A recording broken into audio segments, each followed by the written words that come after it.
above the Earth, traveling at 13,000 feet per second with a range to splashdown of just 147 nautical miles. From that point on, the next key series of events will be the deployment of a series of parachutes that we discussed before. First, the forward bay cover chute deploy that will pull the forward bay cover away from the top of Integrity, followed by drogue chute deploy, and then the main chute deploy that's expected at 7:04 and 44 seconds p.m. Central Time. That will begin the gentle descent of Integrity towards its splashdown at just a velocity of just 19 miles an hour, and that will begin the recovery operations that you just heard Megan Cruz discuss with her folks on the USS John Murtha. All of Integrity's systems in great shape. The crew is suited up.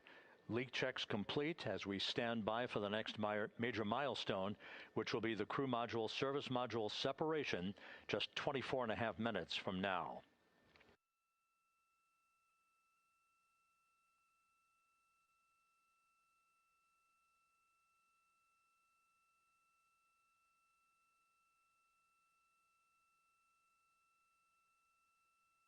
All of the activities from the start of entry interface to the point of splashdown will be quite rapid fire, just 13.5 minutes from the point at which we begin descent into the Earth's atmosphere till splashdown.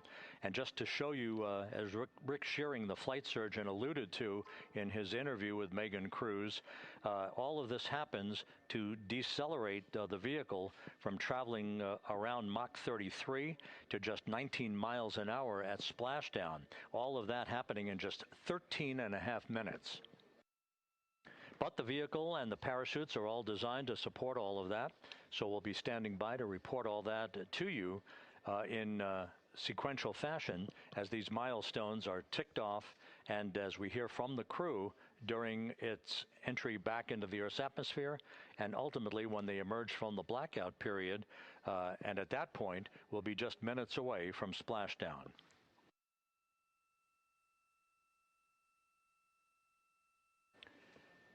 So with all of those preparations ongoing, we can return here briefly for another report from the USS John P. Murtha and Megan Cruz. Megan?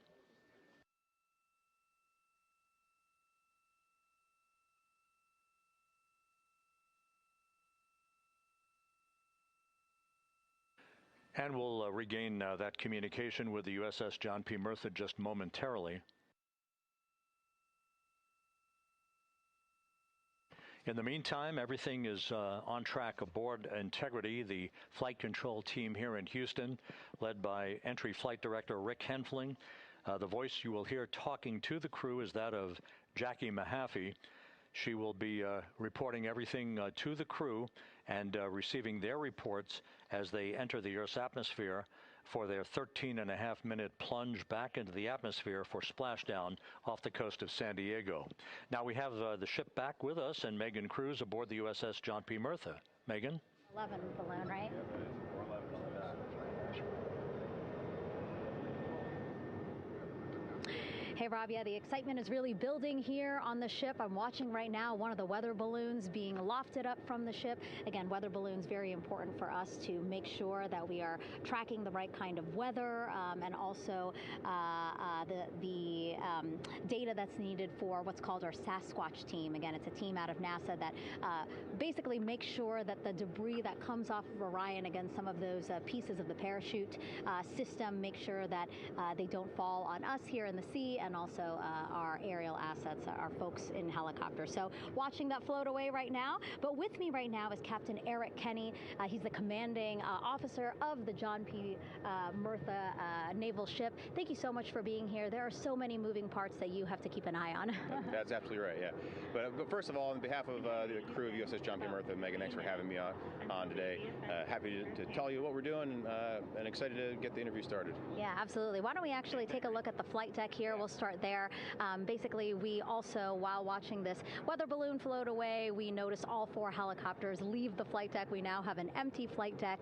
We had 2 imagery helos as well as the 2 crew helicopters that will go recover the crew. This is just one of the many things that, again, our ship of 550 people, it's something that you oversee as commanding officer. Yeah, absolutely. Every commanding officer, I would say really every naval service member, our priority is always safety. And as the commanding officer, I take that as one of my primary roles here on board. Mission accomplishment is important, safety always. So my day really has, I would say my message to the crew has sort of changed over the past 24 hours. As we're leading up to today, we've been building up the excitement and motivating the team for the training that we've executed. But really over the past 24 hours, now I'm trying to get us to slow down a little bit. Trust our training, right? Don't believe all the hype. Don't believe everything that's going on. Just let's trust what we've done to get to this point, and if we do that, we'll be successful today. Mm-hmm. And also part of the big success is obviously the coordination between NASA and the U.S. military. How does it feel being able to support the human space program we have? Yeah, I mean, since 1959 with Mercury, Gemini, Apollo, the history between NASA and the Navy has been in lockstep. But like any other skill, if you don't practice it regularly, that skill atrophies. So we've had a few decades off from that. But, over the past 4 or 5 years, really with this ship over the past year, we've constantly trained and working for this moment right here. Building up the hype, but to get to this point today, to be able to trust in all the training we've done. We've worked with, working with NASA, the Air Force, the medical team, dive team. You want to talk about high-performance organizations coming together, working in unison? We are seeing that here on board the USS John P. Murtha, and I can't be more proud of all the work everyone's doing. Yeah, you had some great words this morning saying just that, again, that it's really nice to see everybody working together and so excited. I mean, you just became the commanding officer of this ship back in February. How does it personally feel for you to be a part of this historic moment today? Yeah, I mean, first and foremost, I'd say any opportunity to command any warship in the United States Navy is a tremendous honor. Is a pinnacle of any naval officer's career. That being said, as my change of command was approaching, and I realized that Artemis was going to be in the window here, to say that I'm humbled and honored to be here is an understatement. What really just excites me is the opportunity to see this crew, who has been training so hard over the past year plus, come together. It is what inspires me. Listening to NASA and the ownership and pride they take. They make my crew better. I think we're making NASA better together. That synergy is something that I'm happy to see and hopefully take forward with me in my career. Yeah, it's all about partnerships. We couldn't do it without you, and we couldn't have gotten to the moon without our international partners as well. So thank you so much, Captain. It was really great to have you here today. Thanks, Megan. Awesome. All right, Rob, back to you. Thank you, Megan. Back here in Mission Control in Houston. We just had a quick view of the crew. We'll get that view back, and there they are again. Here in Mission Control, the entry team of flight controllers led by Rick Henfling and Jackie Mahaffey serving as the spacecraft communicator. We have just handed over communications links from the Deep Space Network that we communicated with the crew through from the time of the translunar injection burn back on April 2nd. We've just handed back to the Tracking and Data Relay satellite system as we prepare for the crew module service module separation that will take place just 17 minutes from now. With the Earth looming in front of Integrity as it barrels back for a splashdown of the Pacific just 50 minutes from now, we're just 5,700 nautical miles from splashdown. Just one other quick note about the comparison from the Artemis I entry profile to the Artemis II entry profile and how that is serving as an extra layer of protection for Integrity's heat shield. The Artemis I entry had an entry range of some 3,178 nautical miles, a very long downtrack and a very longer period of exposure to heat loads than we're experiencing tonight. It also had that skip entry profile that we discussed earlier, dipping into the Earth's atmosphere, then back out, then back in. It was about 20 minutes of exposure. Integrity, Houston, comm check on TDRS. Jackie, we have it loud and clear on TDRS. We have you the same. And there's one of the weather balloons being deployed from the USS John P. Murtha.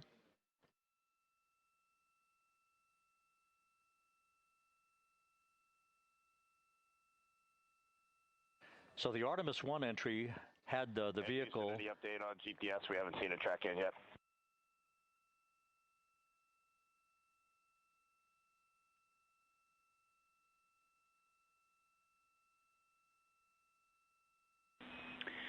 Reed, we are watching. We are starting to get into the window where they may start acquiring, so should be within the next 10 minutes. Okay, sounds good. We're holding at step 17 and getting ready for CM-RCS hot fire.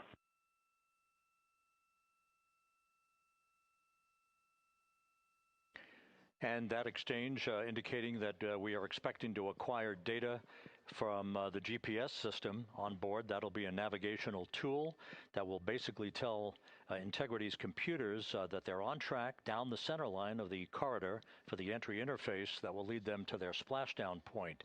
Once again, the Artemis I entry exposed the heat shield for about 20 minutes of peak heating. For Artemis II, we're going to reach a downtrack distance of 1,701 nautical miles from the point of entry interface with just 14 minutes of duration.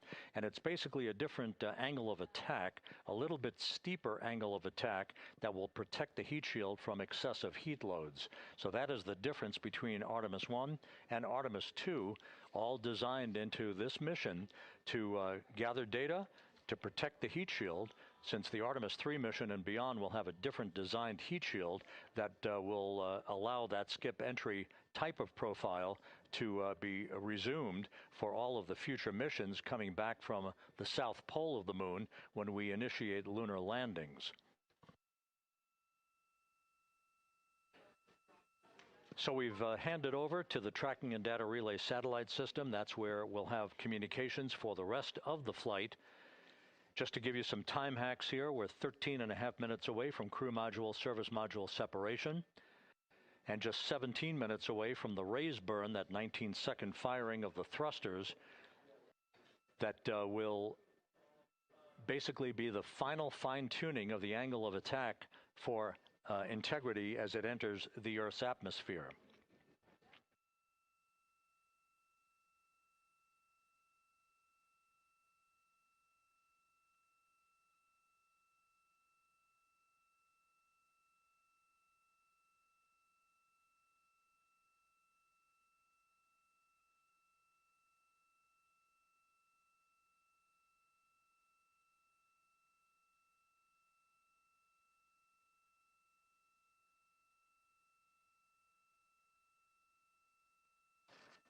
And once again, a dueling box view of some of the assets that are involved in recovery operations today.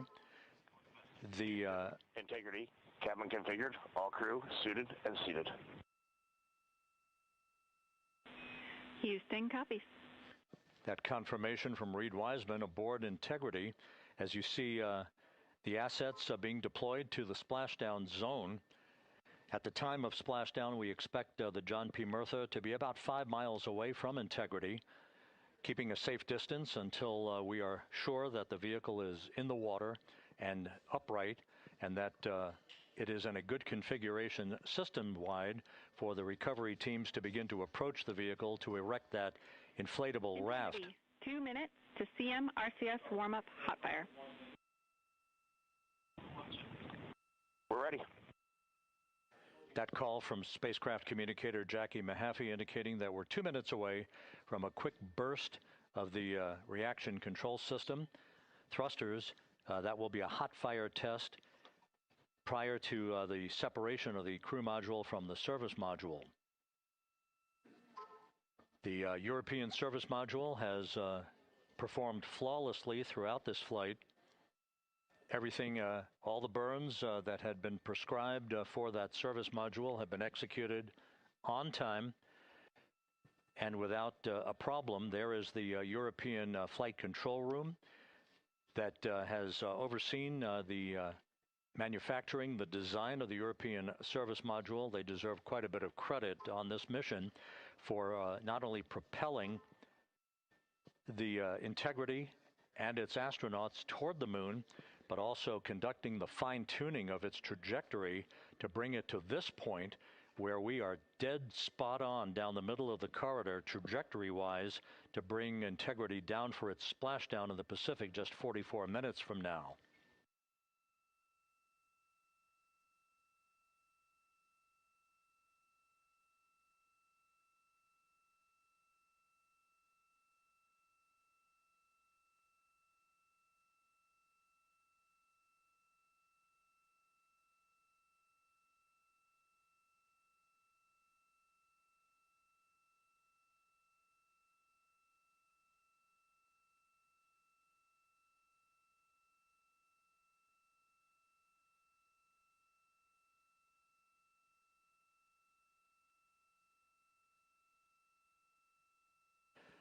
What you're looking at is a computer-generated visualization based on real-time telemetry from Integrity, currently traveling about 16,000 miles an hour.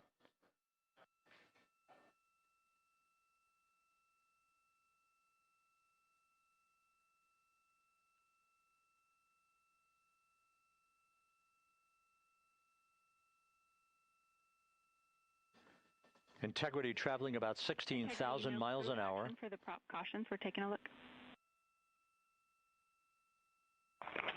Copy that. Now just about 5,100 miles from Earth. Splashdown scheduled 43 minutes from now. We're just 9.5 minutes away from the crew module service module separation.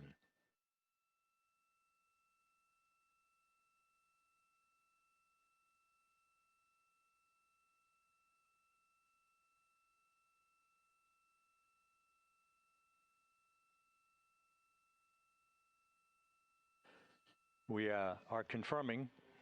Integrity, we are assessing details, but so far looks like a good hot fire. Looks good on board, Jackie. Thank you.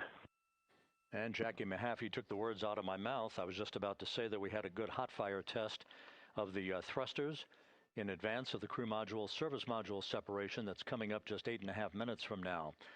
This will begin the period in which we will have rapid-fire succession of critical activities on board that will lead to entry interface just 28 minutes from now, where the vehicle will enter the Earth's atmosphere at an altitude of 400,000 feet.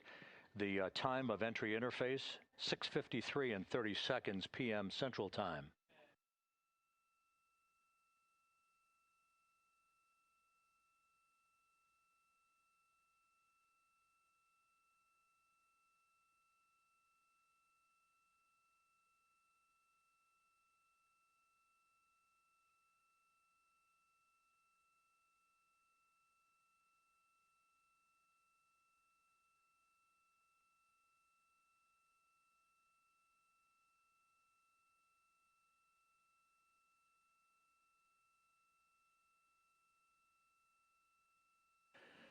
Integrity's astronauts were awakened at mid-morning to begin their entry preparations. And propulsion officer now reports a good hot fire test in preparation for the crew module service module separation.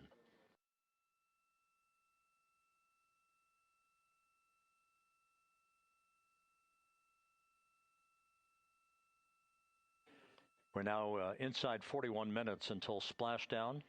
Integrity Houston, we have confirmed a good CMRCS hot fire. And although we are not seeing GPS acquired yet, you can skip the troubleshooting steps in 157 for now. Integrity copies.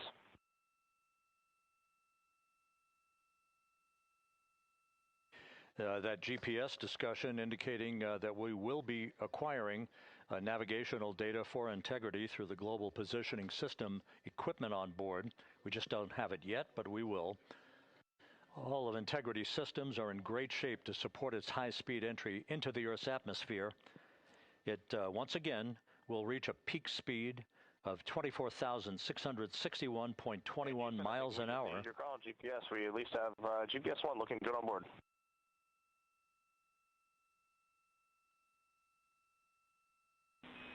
We are confirming.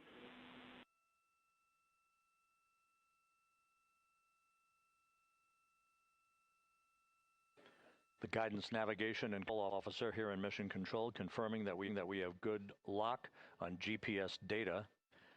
We are on a communications link now through the tracking and data relay satellite system. Now, following splashdown, we're going to lose that link and go called a VLDR, a very low data rate communications link, so that we can talk to the crew inside Integrity as they are on the water. Integrity, confirm we do see good GPS. We do too, especially GPS 1 is accepting in nav channels 1 and 3. That GPS data is basically telling Integrity's onboard computers its position relative to the Earth, but its trajectory and its orientation according to flight dynamics, and the guidance, navigation, and control officer is spot on. We have now armed the pyros for the crew module service module separation coming up less than 5 minutes from now.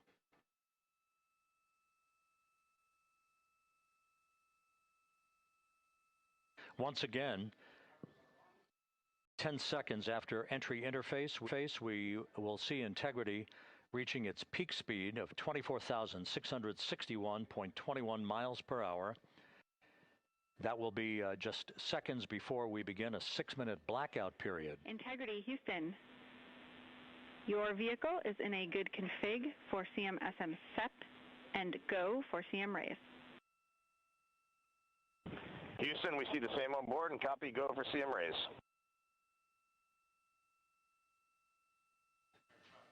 That CM raise referred to as the slight firing of 19 seconds by Integrity's thrusters with a change in velocity of 9.9 feet per second, a slight nudge of the aft end of the vehicle so that it's tilted a bit upward, providing the final angle of attack as the vehicle enters the Earth's atmosphere.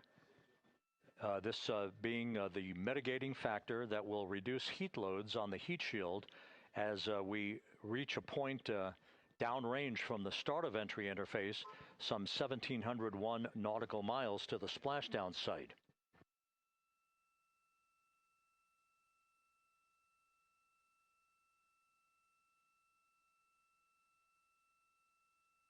Integrity systems in excellent shape. We are currently 3,300 nautical miles left in this mission. Splashdown scheduled 36 minutes, 39 seconds from now.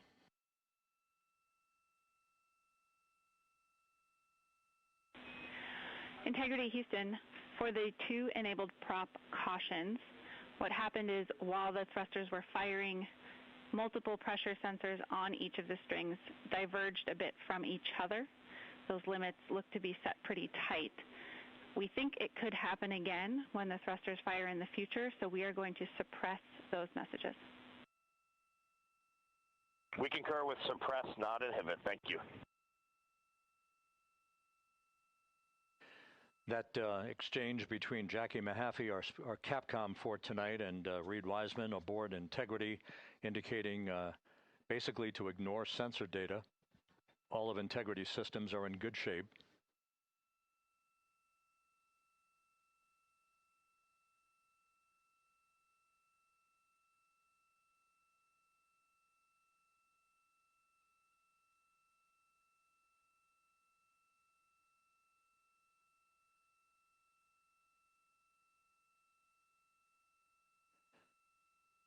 Now, coming up on about 90 seconds till the crew module, service module separation.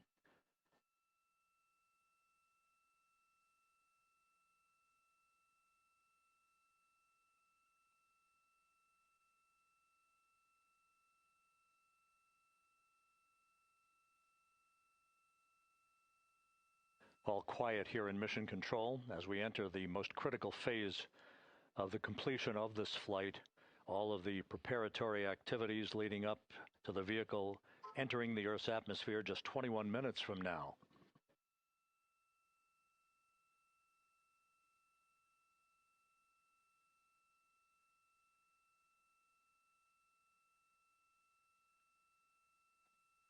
Coming up on 1 minute.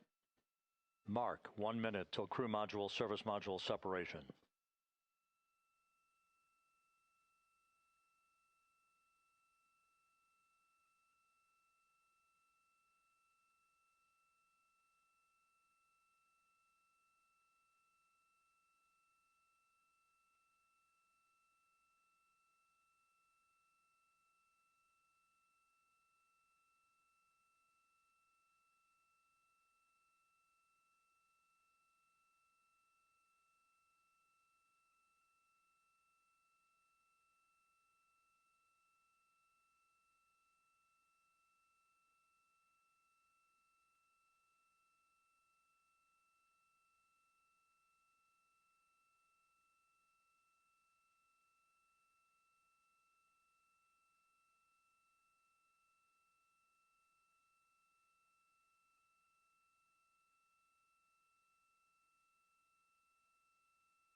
And we have confirmation of crew module, service module separation, and a great view, albeit momentarily.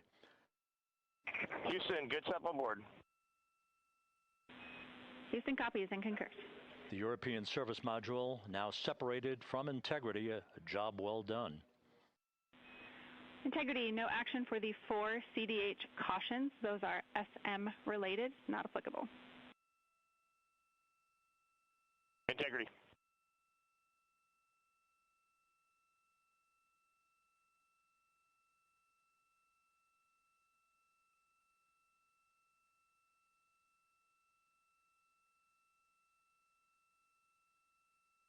So, with Integrity now flying free on its own for the remaining 32 minutes of this mission, next up, the raise burn, a 19-second firing of Integrity's thrusters. Good GPS 2.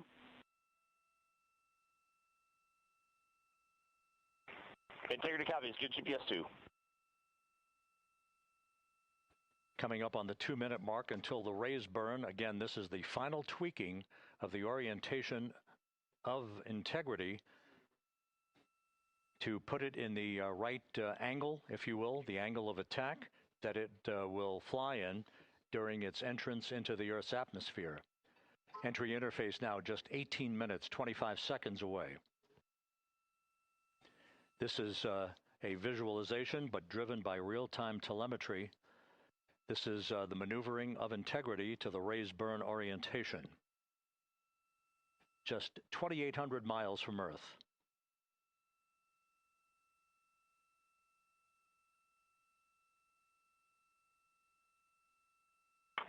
Houston, we got a great view of the European service module out the window with the sun hitting the side and the solar rays and the NASA worm right there. It's a beautiful looking machine.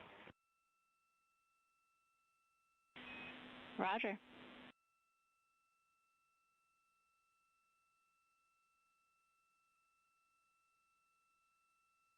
And we have completed the maneuver to the raise burn orientation, 1 minute away from the raise burn.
And the crew module raise burn is underway, a 19-second firing of the thrusters, and we have a completion of the burn.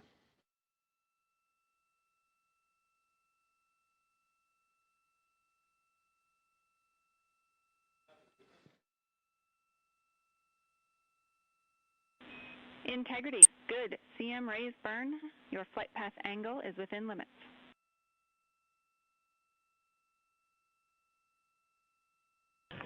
Integrity copies. Looks good on board, Jackie. So the final maneuver is now complete. Our trajectory for a splashdown in the Pacific 29 minutes from now is set and will not be amended any further. And we have the right angle of attack to mitigate any excessive heat loads on the vehicle during entry interface. Integrity, Houston, a heads up about comm coverage.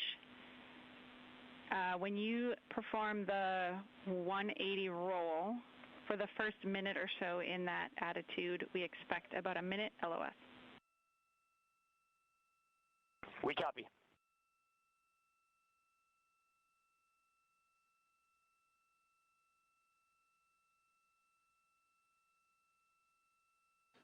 So for those who are watching the series of events coming up, we will enter the first traces of Earth's atmosphere 14 minutes, 45 seconds from now. 6:53 and 30 seconds is what is pegged for entry interface at an altitude of 400,000 feet, traveling at approximately 34,800 feet per second, range to touchdown or splashdown 1,701 nautical miles. 24 seconds after entry interface, we will enter a 6-minute blackout period in which we will lose communications with the crew. This is expected due to the buildup of plasma around the vehicle. That's an ionization effect due to the collision, if you will, of the velocity of the spacecraft with the friction of the Earth's atmosphere. That 6-minute blackout is expected to begin at 6:53 and 54 seconds p.m. Central Time. During that period of time, we will reach our peak speed of 24,661 miles per hour. That comes just short, based on unofficial data from the flight dynamics officer right now, will come just short of the velocity record set by Apollo 10 of 24,791 miles per hour in 1969. We expect peak heating on the vehicle at 6:54 and 52 seconds p.m. Central Time, a minute and 22 seconds into entry interface. At that point, we will be just 204,000 feet above the Earth, traveling at 33,000 feet per second.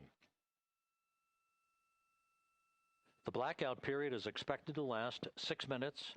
We expect that blackout period to end at 6:59 and 55 seconds p.m. Central Time. From the end of the blackout period until splashdown, it is just 7 minutes, at which point we'll start deploying the series of parachutes to slow Integrity down to an ultimate splashdown velocity of just 19 miles an hour. We see the same, waiting for the 180 rolls.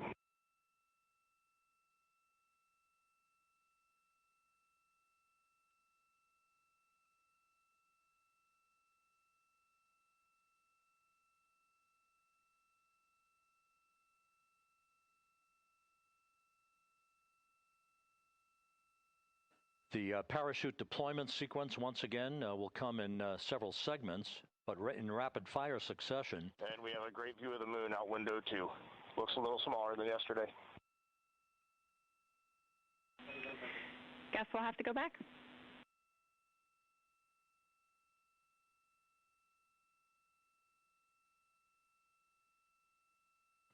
Reed Wiseman and Jackie Mahaffey exchanging discussion on a view of the moon that Integrity's astronauts are seeing in the final minutes of this mission that will be completed with splashdown just 25 minutes from now. 3 forward bay cover parachutes will be used to pull the forward bay cover off the top of the vehicle. Then 2 drogue parachutes will be deployed to slow and stabilize the crew module during its descent, followed by 3 pilot parachutes that will lift and deploy the main parachutes from the forward bay. The final sequence will have 3 main parachutes deployed. These will be 116 feet in diameter, each main parachute approximately 265 feet long when reefed.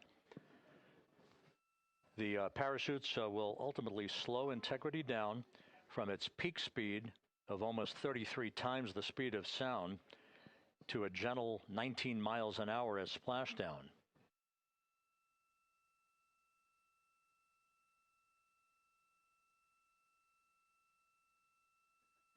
The vehicle is now currently in a roll to the proper attitude for entry interface. Our trajectory is right on according to flight dynamics.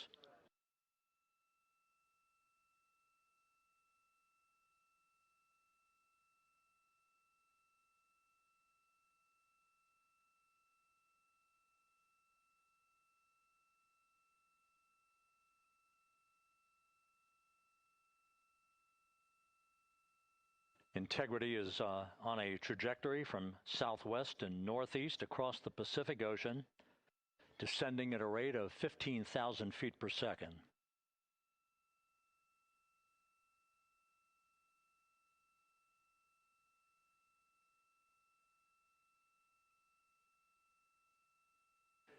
Range to touchdown 4,300 nautical miles, all the systems in excellent shape.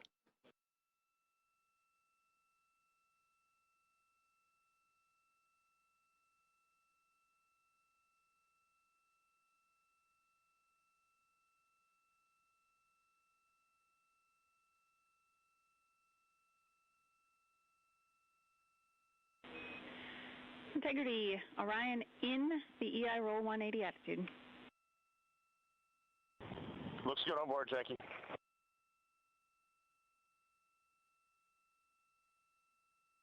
This view out of one of Integrity's windows.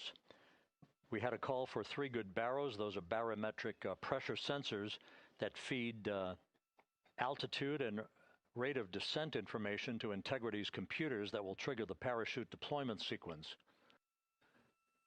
We are less than 9 minutes away from entry interface, 22 minutes from splashdown.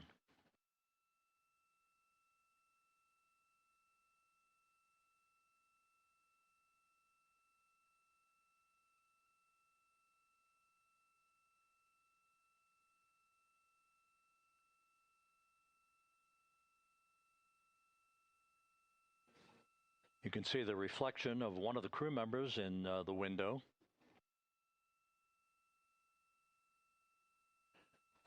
Out in the Pacific, the weather conditions remain go.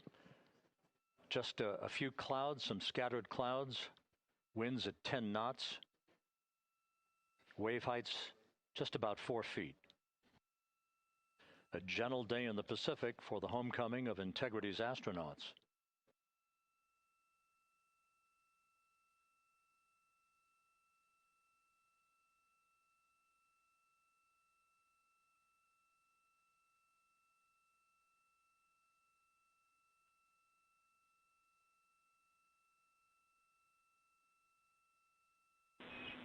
Integrity back in EI attitude.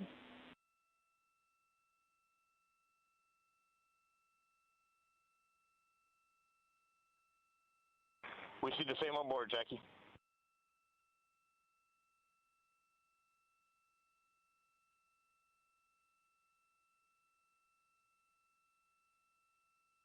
Houston, purge is complete.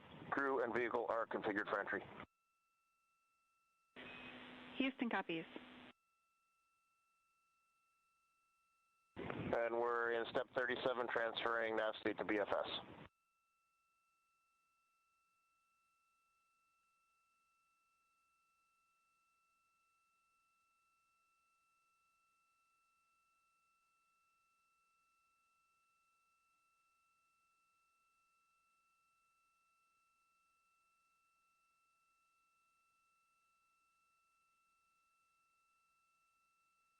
And Houston, in instruction 509, we are not below 0.2.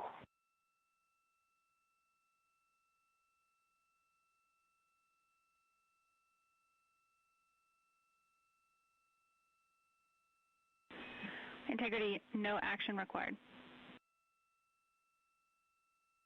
Integrity.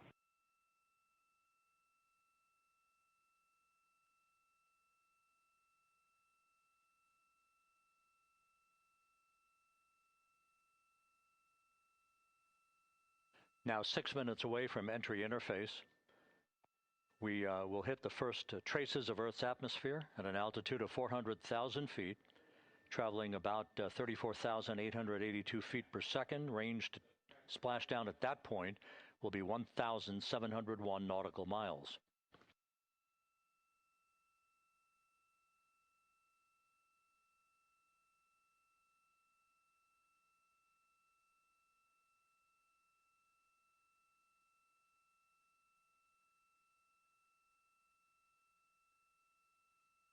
And once again, just a reminder, some 24 seconds after entry interface, we do expect to lose communications with the vehicle and the crew during a 6-minute blackout period when a plasma shield will build up around the spacecraft due to the ionization, due to heating effects.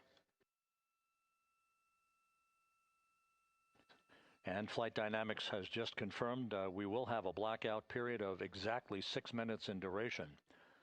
And once again, that's due to the fact that a plasma buildup around the vehicle will prevent communications and data, so we will not be able to talk to the crew members at that time, nor will we receive data here in the flight control room. Houston, everything is looking good on board. Just confirm no pre-EI downloads.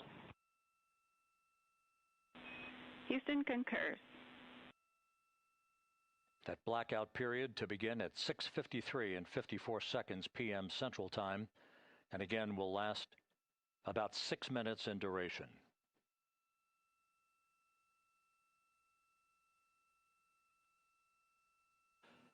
We're 4 minutes away from entry interface.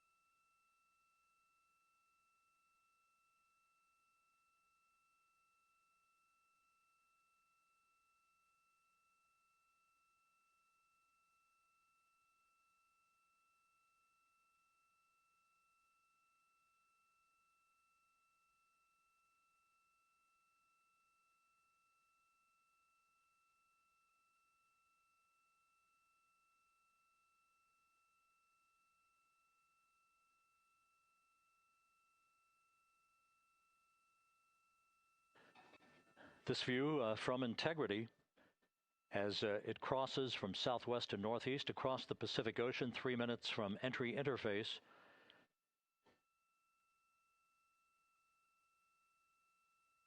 "16.5 minutes till splashdown."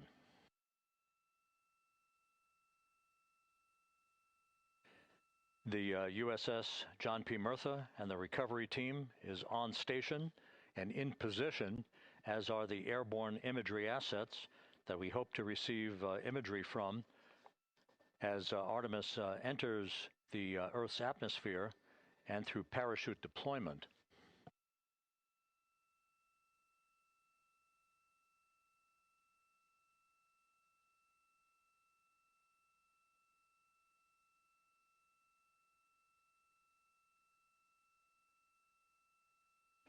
All of Integrity's systems are in great shape. The crew is ready to complete its mission just 15.5 minutes from now. All of the activities today have gone off in perfect fashion. No issues with the vehicle, no issues with the crew. And the weather at the splashdown site is go.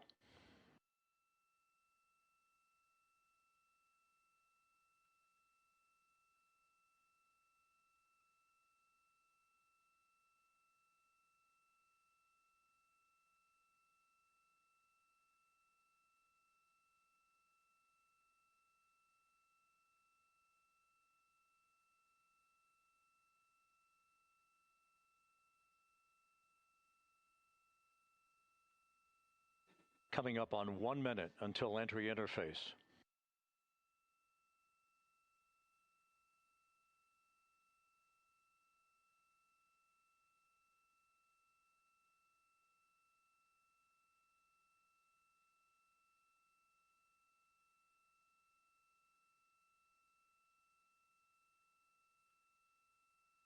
Mark 1 minute until entry interface. 1 minute 20 seconds until the expected start of our 6-minute blackout. Integrity, 1 minute to a 6-minute blackout. Integrity.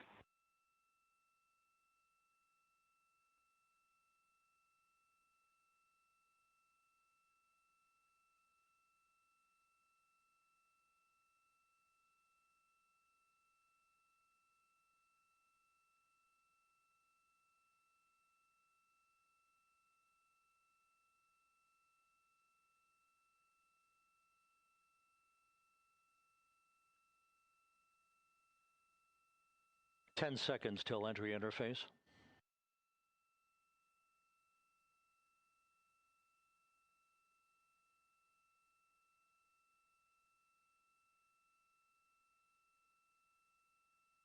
And we have crossed the threshold, now entering the Earth's atmosphere. We're at 400,000 feet, traveling 34,800 feet per second.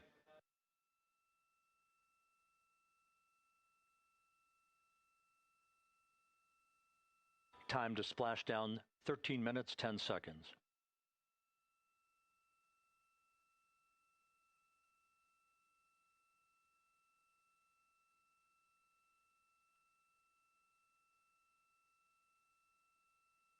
And as predicted, we've entered our communications blackout. This will be a 6-minute blackout period. No voice, no data from the crew.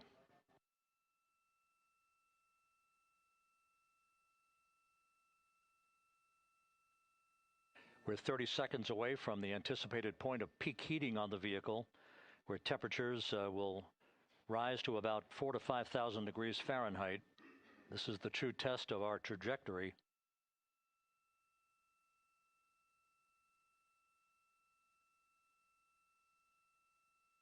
And from the G5 aircraft in the vicinity of the splashdown zone, this view of integrity. So that pinpoint of light shows the vehicle as it enters the period of peak heating in the Earth's atmosphere, the first tug of gravity being felt by Integrity's astronauts since their launch back on April 1st.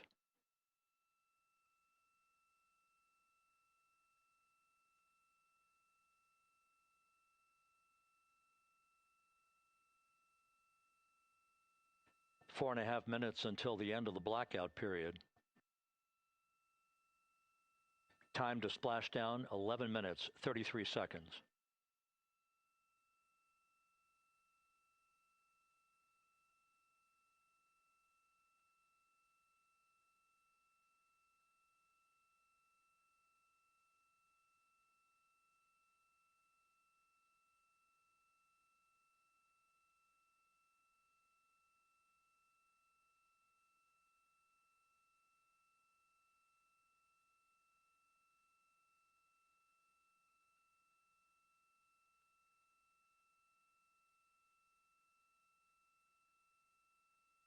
The landing and support officer reports that the P3 has acquisition on Integrity.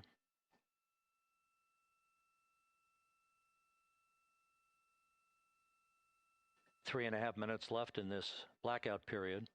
This is a visualization of the plasma buildup around the spacecraft and the repelling of that heat on Integrity's heat shield.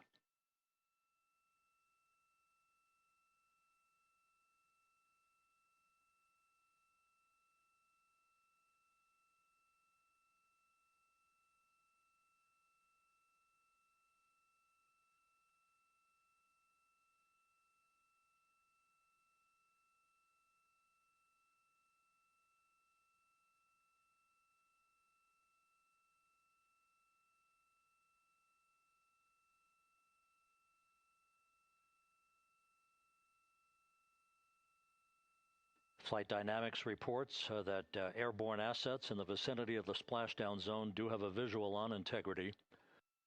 Still 2 minutes and 40 seconds left in our blackout period. Time to splashdown, 9 minutes, 35 seconds.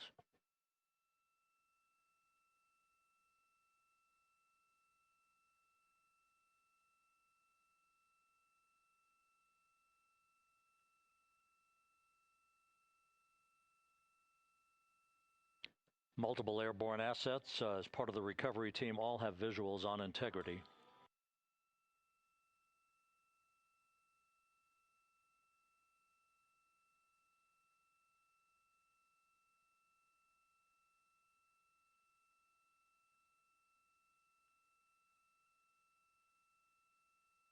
And the WB-57 flying in the splashdown zone also has a visual.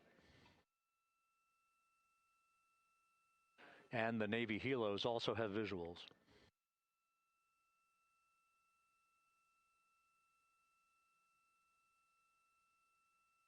We're still in the blackout period. Still do not have communications from the crew.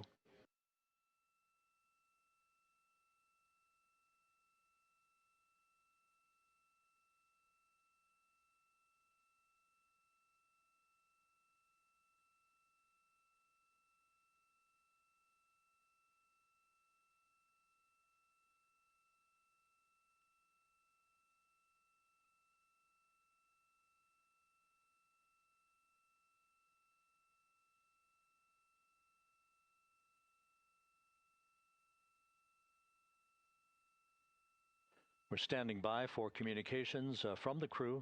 We should be out of the blackout period less than a minute from now.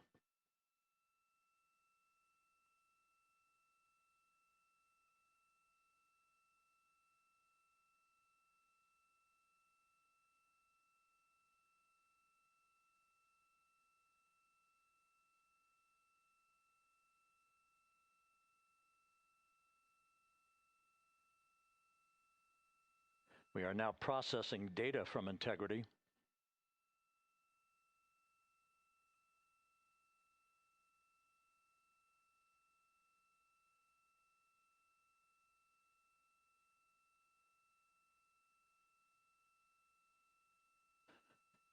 Landing and support officer reports the small boats are en route to the splashdown target zone.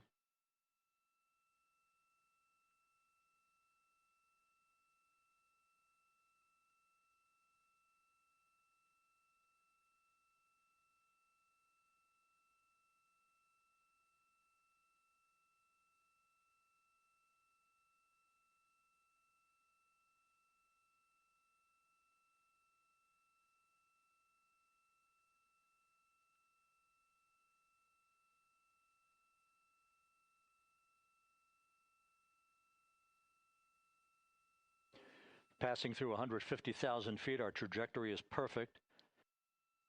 We're getting intermittent views of Integrity. Still waiting to establish voice communication.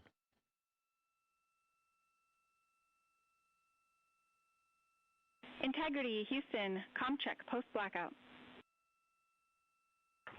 Houston, Integrity, we have you loud and clear. Your trajectory is nominal, and your recovery teams have visual. Guidance looks good. No action for the enabled internal camera controller fail. Big cheers from the viewing room here in Mission Control as voice communication reestablished with Commander Reed Wiseman.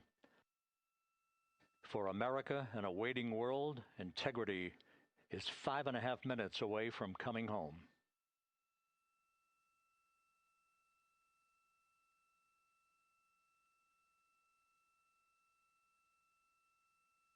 Passing 100,000 feet now. Range to splashdown 19 nautical miles.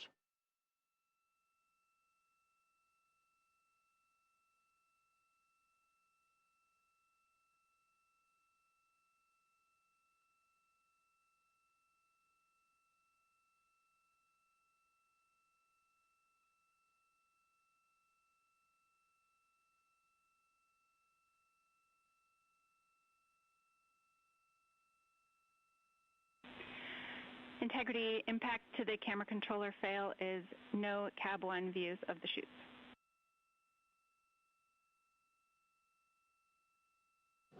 Integrity.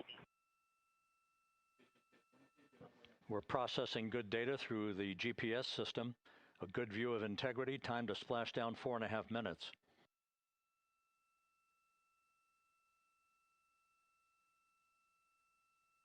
And a view of Integrity from the WB-57. We're at 50,000 feet.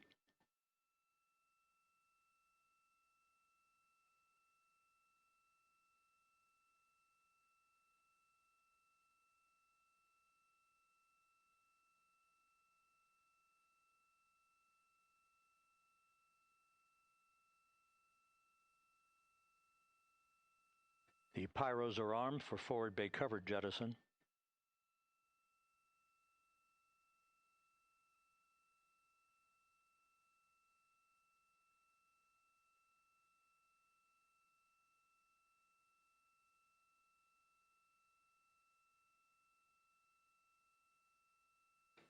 And there go the first series of parachutes, and we're on drogues.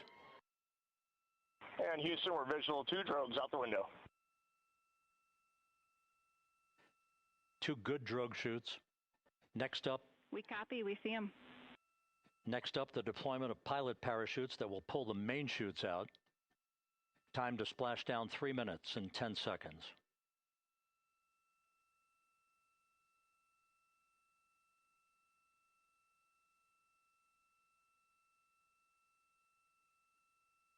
Perfect descent rate according to flight dynamics. Good rates on 2 drogues. We see the same on board.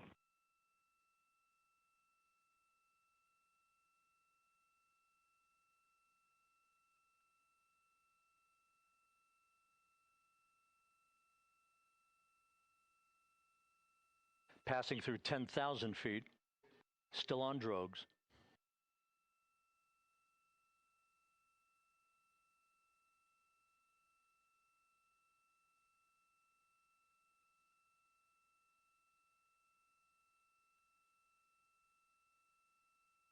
Main chute deploy.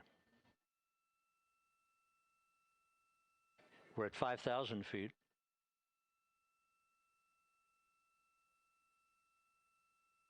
Search and recovery beacon has been activated on Integrity. And we have 3 good main chutes.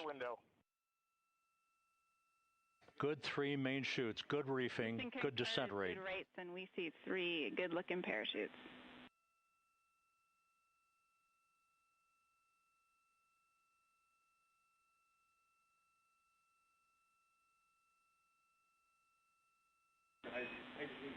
Integrity, cabin pressure indicates no need for hydrazine checks. Integrity copies. This is a perfect descent for Integrity. Its crew sounding hale and hearty on board. Time to splash down 1 minute, 15 seconds.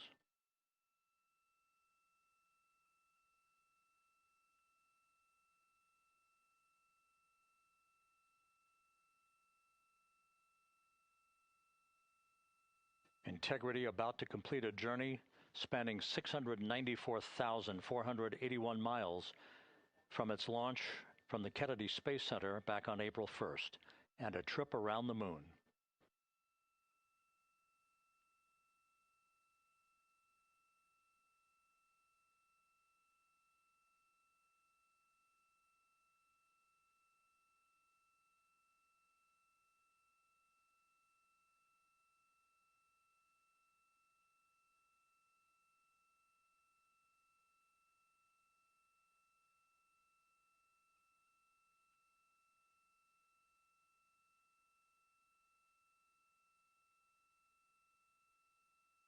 Passing through 1,000 feet.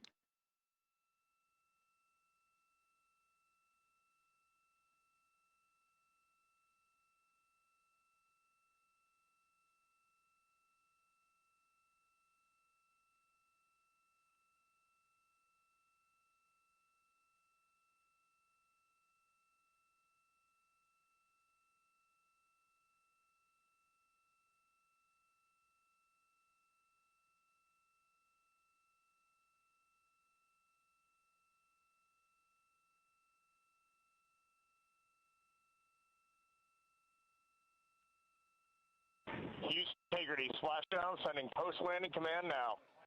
Splashdown confirmed. Copy splashdown, waiting on VLDR.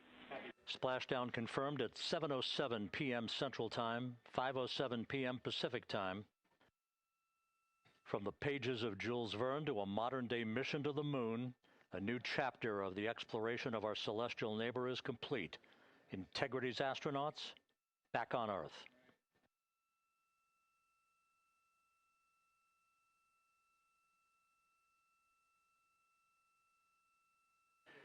And the landing and support officer reports the vehicle is stable 1.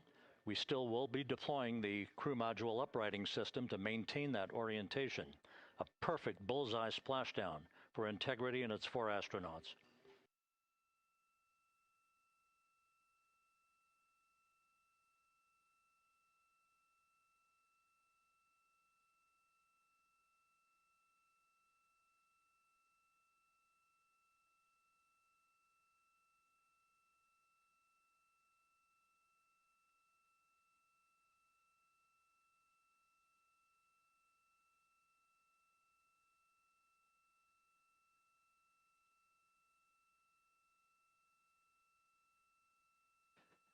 The unofficial splashdown time, 7:07 and 47 seconds p.m. Central Time. We'll get that refined for you.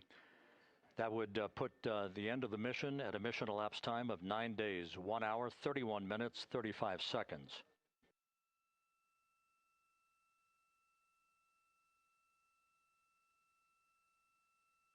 And we're configuring for very low data rate.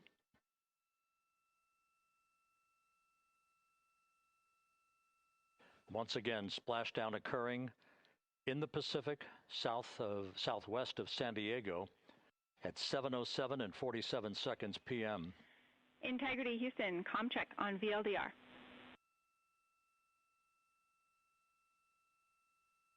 Houston, we have you loud and clear on VLDR. How us? We have you the same. We'll meet you over in post-landing. Perfect communications established. A journey. We are stable 1, 4 green crew members. Houston copies all. Reed Wiseman reporting 4 green crew members. That is not their complexion. That is the fact that they're in great condition. That's what that means. So stable 1, upright. The crew module uprighting system is being deployed. The 5 airbags being inflated through helium to maintain the upright configuration for the vehicle. This was a textbook entry and a textbook touchdown for Integrity. Reed Wiseman, Victor Glover, Christina Cook, and Jeremy Hansen back on Earth after a journey around the moon.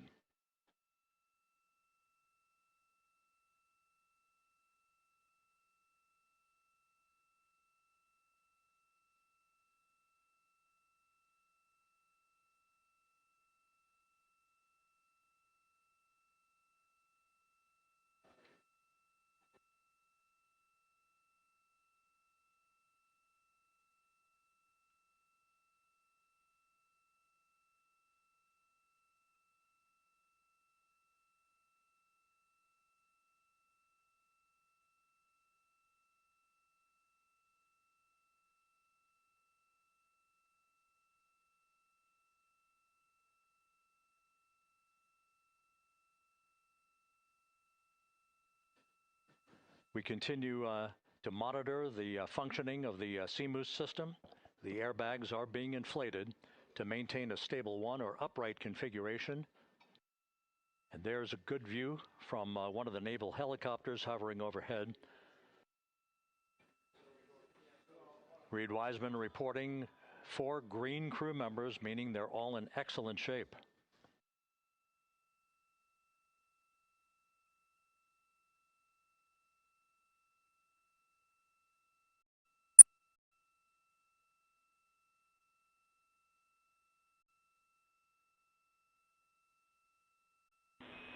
Integrity Houston for SAR beacon and radio.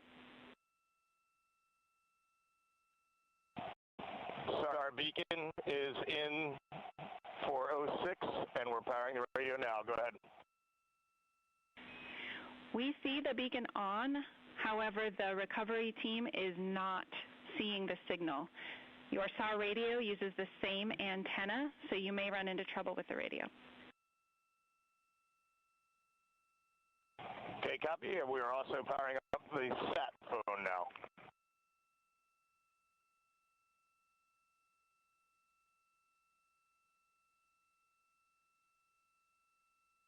So Integrity is in great shape, and as the crew continues its post-splashdown timelined activities on board, Reed Wiseman once again reporting that all 4 crew members are in excellent shape. And we have 5 inflated airbags to maintain an upright configuration so that the recovery team can now begin a slow approach to the vehicle. Meanwhile, here in the flight control room, Entry Flight Director Rick Henfling is polling his team of flight controllers for the start of powering down the vehicle after a thorough systems check. We have no toxic gases to be concerned about, so the recovery personnel can approach the vehicle, but not until we have powered down the spacecraft. That's expected to take a few more minutes.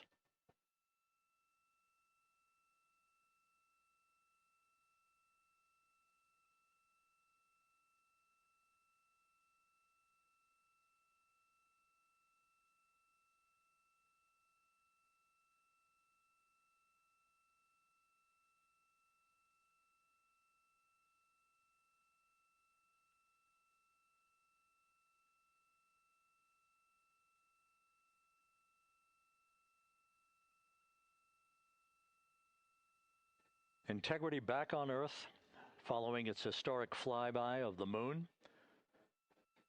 It was, for all intents and purposes, a textbook mission. On 28 but I'll remain on this frequency. We copy.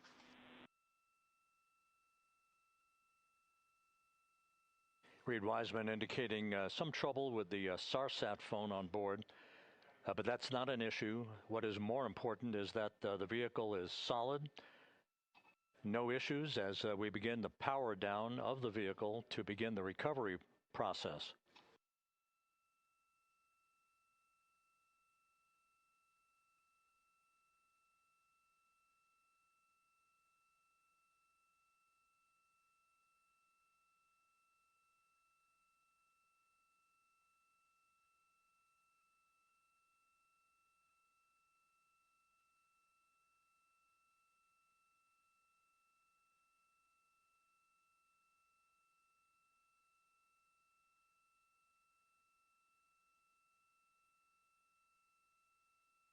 The propulsion officer here in Mission Control reports that we have safed the prop system on Integrity.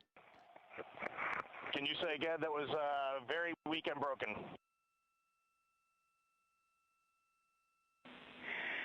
Integrity, Houston did not call.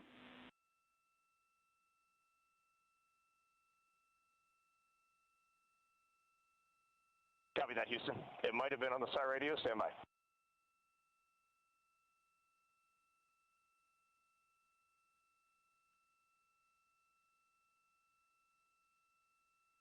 All of the milestones were executed in perfect fashion. Integrity entering the Earth's atmosphere right on time, reaching its peak speed shortly after a blackout period began. We emerged from the blackout period, but the recovery imagery airborne assets were able to pick up Integrity's descent almost immediately through entry interface, tracking the vehicle all the way down. And finally, you saw the sequence of chute deployments. First, the forward bay cover being pulled off the top of the vehicle by a series of 3 parachutes. Then the drogue chutes were deployed, followed by the 3 main chutes that slowed the splashdown velocity of Integrity to just 19 miles an hour.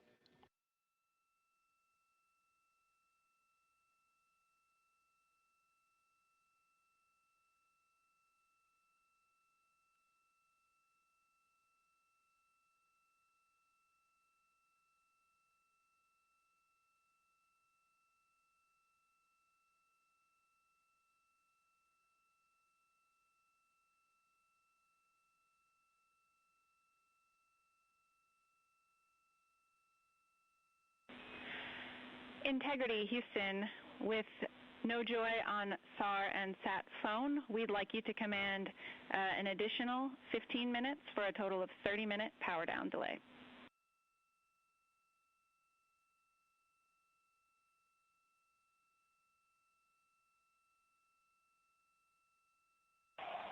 All right, Jackie, we have selected T/D+30. No joy on SAR radio or sat phone. And stand by, we have the master diver on SAR radio. Please hold comms. Hey, Lily. Excuse me. Hey, Jackie, we just got the master diver on SAR.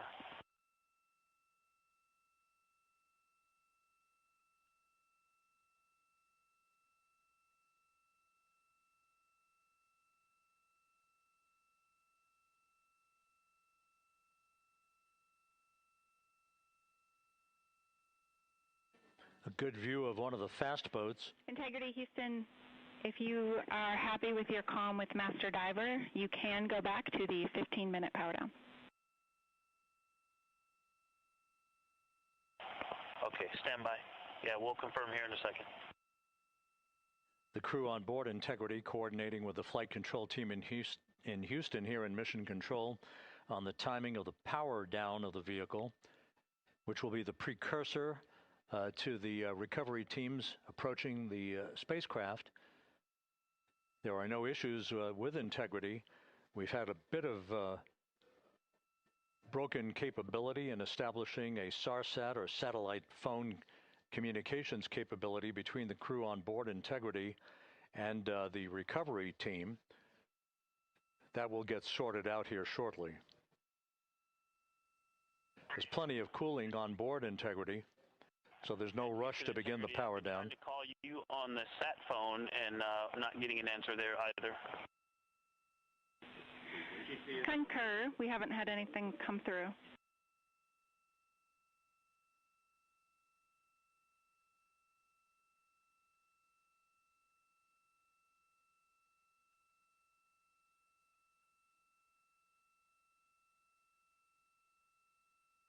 And Houston, if you could relay to recovery that we hear them, but it does not appear as though they are hearing us.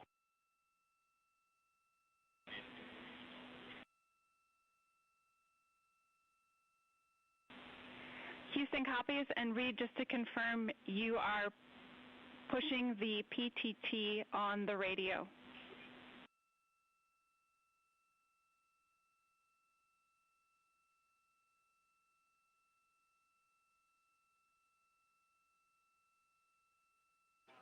So as we continue to sort out the communications between Integrity and the recovery teams, we are standing by for the initiation of the power down procedures that, as you see, the recovery teams are moving towards the side of the capsule. The next major event will be the erection of that large inflatable raft called the front porch.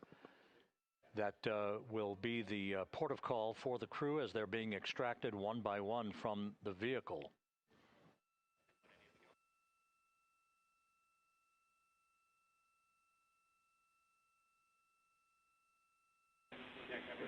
Integrity, Houston, for sat phone, we are going to attempt to call you.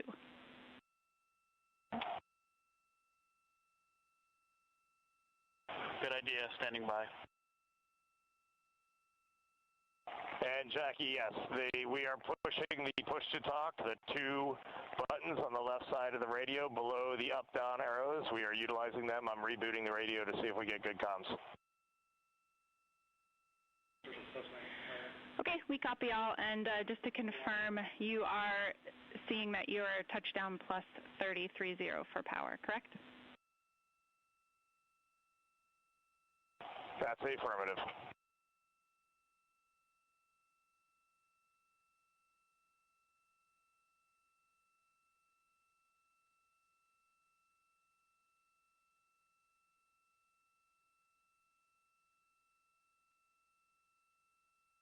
We are trying a backdoor approach to have mission control here call the crew on their satellite phone.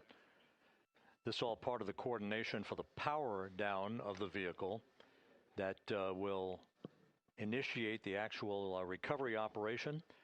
The first boats with the Navy divers on board are standing by, waiting to close in on Integrity to begin the process of erecting the large inflatable raft that's called the front porch that will be where the astronauts are extracted from so that they can have a few minutes to get their land legs back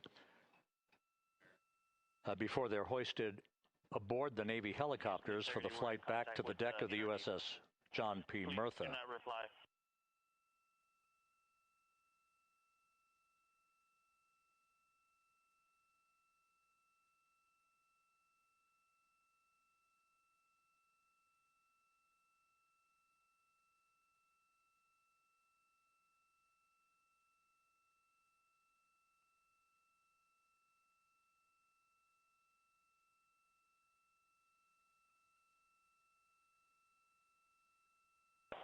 And Houston, please don't reply. NRD, very weak, but readable. Master Diver, we can hear, but they cannot hear us.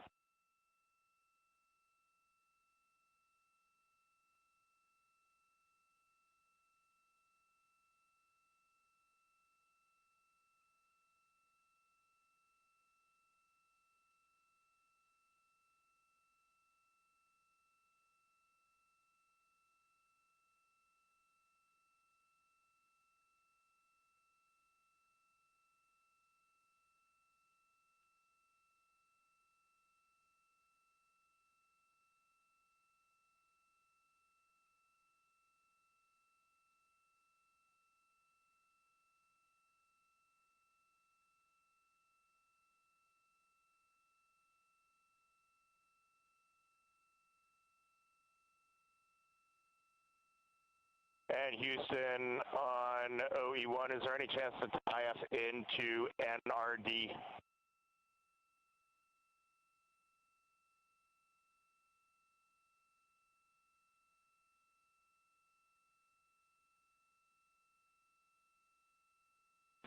Checking.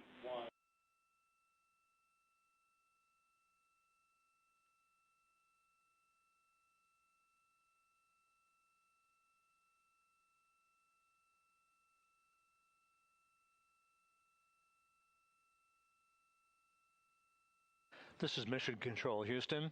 While we stand by for the establishment of communications between Integrity and the recovery team that is basically standing by very close to the spacecraft, we're going to go to the deck of the USS John P. Murtha, where Megan Cruz is standing by with Administrator Jared Isaacman.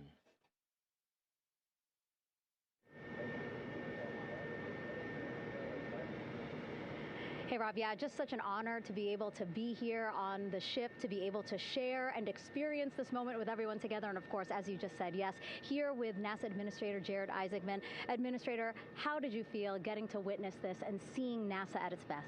Oh, I mean, I'm honestly, I'm still at a loss for words. I mean, you know, like the childhood Jared right now can't believe what I just saw. I mean, almost been waiting my whole lifetime to see this, and then it's NASA Administrator. I just couldn't be more proud of the entire workforce, the years, the effort, the late nights, all the hard work from across the country that contributed to this incredible moment right now.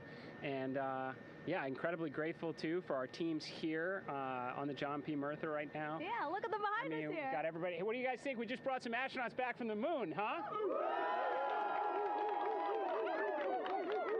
Unbelievable. Thank you. Yeah, so grateful to the Navy, the sailors that are here, the NASA teams. I mean, this is a joint effort that's on their way right now. These recovery forces are getting out to our Orion spacecraft, to Integrity, get our astronauts back on the ship safely. Yeah, and this is not just an accomplishment for NASA. This is an accomplishment for humanity. Again, a historic mission to the moon and back. How does this make you feel, and what do you hope people take away from this? Well, I'll tell you, you know, I think about the crew members that we've all had an opportunity to observe over the last 10 days, right? I mean, they're absolutely professional astronauts. I mean, wonderful communicators, almost poets. But then I think these were the ambassadors from humanity to the stars that we sent out there right now. And I can't imagine a better crew than the Artemis II crew that just completed a perfect mission right now. So yes, it's a huge moment for everybody, right? I mean, we are back in the business of sending astronauts to the moon, bringing them back safely, and to set up for a series more. I mean, this is not a once in a lifetime, which you hear sometimes around here. It's like, this was a once in a lifetime. No, it's not. This is just the beginning. We are going to get back into doing this with frequency, sending missions to the moon until we land on it in 2028 and start building our base. Yeah, are we going to build on the momentum for Artemis III? I mean, it's just around the corner. Absolutely. So, I mean, that's, you know, part of me too. Like, I can't wait to get the crew off of Integrity right now, but also getting Integrity back on this ship so we can start taking a look at it, because all that data is so precious to us right now. I mean, we are going to definitely want to take a good look at the thermal protection system. We're going to want to download all the data they couldn't transmit back to us and use that to inform Artemis III. But we're already making progress, right? You had SRB segments already showing up at KSC. Core stage for Artemis III is rolling out on April 20th. We're getting Mobile Launcher 1 back in vehicle assembly building. So yes, there is a lot to celebrate right now on a mission well accomplished for Artemis II, and at the same time, we got to start getting ready for 3. Amazing. And last question, you know, for people who joined us for all 10 days to see what we can accomplish together with our international partners, what do you think about the fact that we're going to keep doing this more and more and more? It's incredibly exciting. I mean, yes, it's the contributions, like the best and brightest across the NASA workforce from across the country, our industry partners, our international partners. We had a Canadian Space Agency astronaut on board in Jeremy. We had the European Service Module. And you think, in the days leading up to this launch, I mean, 48 hours prior to launching Artemis II, I was meeting with the Italian Space Agency. We signed a memorandum of understanding to build a habitation module on the moon. I mean, you have countries, all of our allies and partners coming together saying, we are committed to this effort, we are returning to the moon, we're doing it to stay, we are building that enduring presence, we are going to master the skills on the surface of the moon so someday we can undertake missions to Mars. It's just an incredibly exciting time, and we're not going at it alone, we're bringing everybody along with us. Absolutely, and speaking of everyone, one more time, we're going to ask the crew here, you guys ready to land on the moon? Awesome. I love that. Okay, well, thank you so much, Administrator. Appreciate you being here. We're, of course, going to stay on to watch the crew get extracted from Orion, so stay tuned, and we'll see you back here shortly.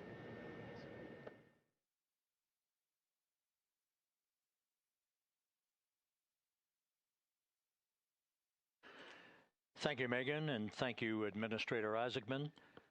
We are in the process of working to establish that communications link and to establish the procedures that will lead to the power down of the spacecraft, which is gently bobbing in the Pacific following a bullseye touchdown that occurred at 7:07 p.m. Central Time, 5:07 p.m. Pacific Time, 2.5 hours before sunset in the Pacific southwest of San Diego.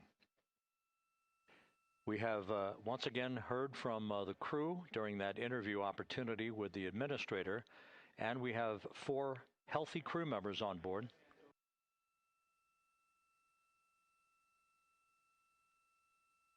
We now have confirmation that the vehicle has been powered down as per the procedures. So we have vehicle powered down, and the flight control team here in Houston, Flight Director Rick Henfling, has handed over mission authority to the Exploration Ground Systems team out in the Pacific. Now, we will physically not get off console with this team until the crew has been extracted into the front porch, that inflatable raft that will be erected along the side hatch of Integrity. So we're standing by for that in the next step in the recovery procedures. But everything is in great shape, and we have 4 healthy crew members on board the vehicle.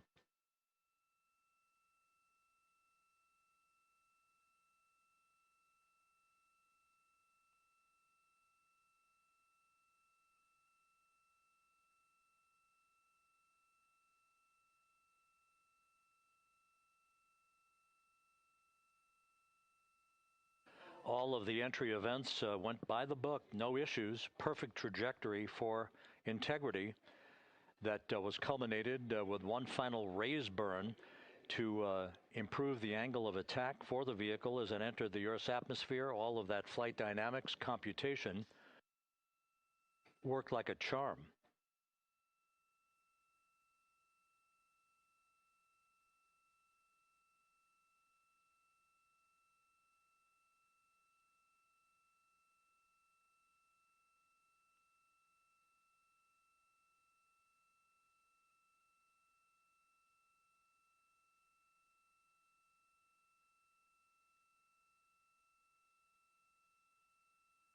So we are standing by for the recovery team to approach integrity and begin the process of erecting that inflatable raft called the front porch, which will see the crew members be extracted from the hatch of Orion into that inflatable raft before they're hoisted aboard two Navy helicopters in a variety of different configurations. Each crew member will be hoisted in sequential fashion, in alternating fashion, two crew members for each helicopter before they turn around to head back to the John P. Murtha. Once on the deck of the ship, they'll be brought into medical bay for comprehensive medical exams. But Reed Wiseman has reported several times that the crew is in excellent shape.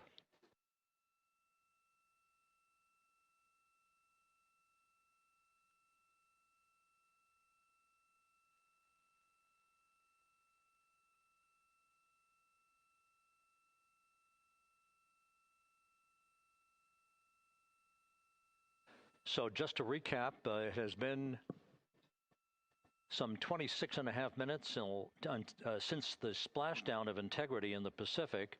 The vehicle is in excellent shape. It performed like a champ all the way down through the Earth's atmosphere. All of the vehicle functions were in excellent trip hammer fashion. The parachutes all deployed as planned.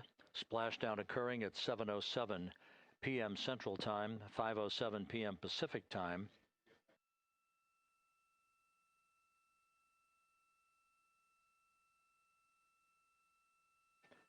And after a bit of a tussle to try to establish a communications link with the recovery team, we were finally able to run through the procedures for the powering down of the vehicle. We've handed over mission authority to the Exploration Ground Systems folks out in the Pacific, and the recovery team will be approaching the vehicle shortly to erect the inflatable raft called the front porch before opening the hatch to Integrity to bring the crew members onto that raft before they're hoisted onto two Navy helicopters, two crew members for each helicopter, before they're flown back to the deck of the USS John P. Murtha.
This is Mission Control Houston. After talking to the flight dynamics folks, we have a bit of a refinement on the splashdown time for you. Their computation shows a splashdown time of 7:07 and 27 seconds p.m. Central Time, 7:07 and 27 seconds p.m. Central Time.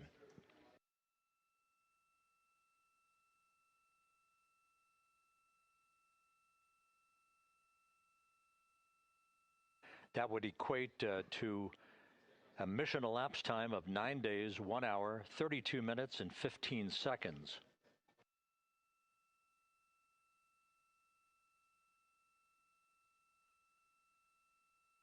Once again, from Flight Dynamics, a splashdown time of 7:07 and 27 seconds p.m. Central Time. That would equate to a mission elapsed time of 9 days, 1 hour, 32 minutes, and 15 seconds.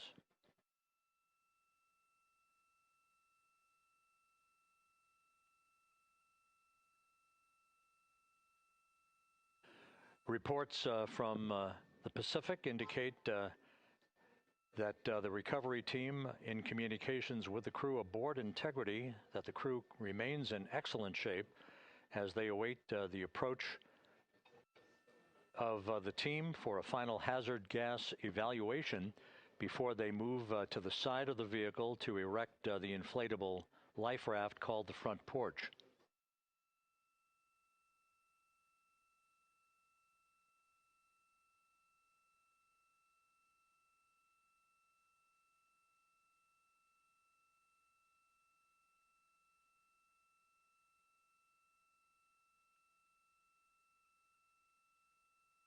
Again, no issues with Integrity. The vehicle is powered down.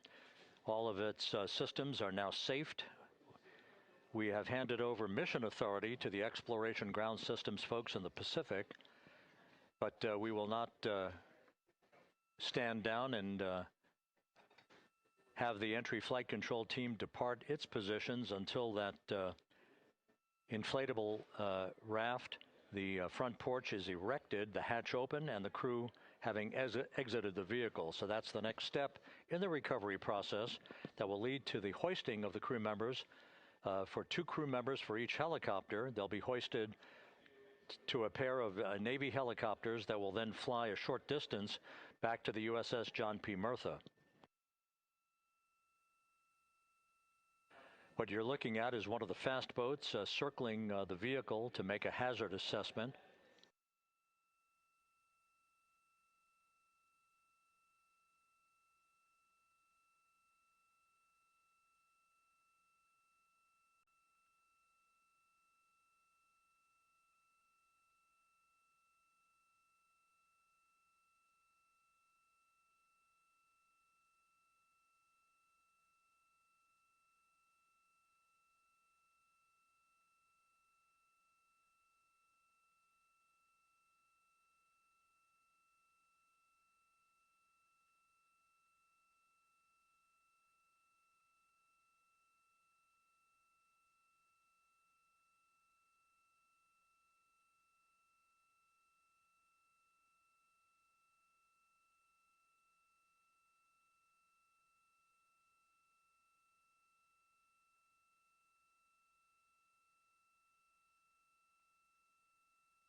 This is Mission Control Houston. Once again, you're watching the initiation of the recovery of the Artemis crew aboard Integrity.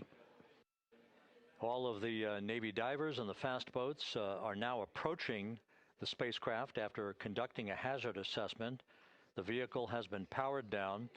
Entry Flight Director Rick Henfling now waiting for the life raft, the front porch, to be erected along the side of the vehicle so that the hatch can be opened and the crew members extracted from Integrity, soon to be hoisted one by one into a pair of Navy helicopters for a short flight back to the deck of the USS John P. Martha. If you missed it earlier, we talked to Flight Dynamics and received a more official touchdown time or splashdown time, as it were, of 7:07 and seconds p.m. Central Time, 5:07 and 27 seconds p.m. Pacific Time. That would equate to a mission elapsed time of 9 days, 1 hour, 32 minutes, and 15 seconds.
Continuing to get excellent views from the imagery assets out at sea in the Pacific of Integrity. We continue to get good reports from the landing support officer, who's in contact with the recovery team, that the crew is in excellent shape, no issues.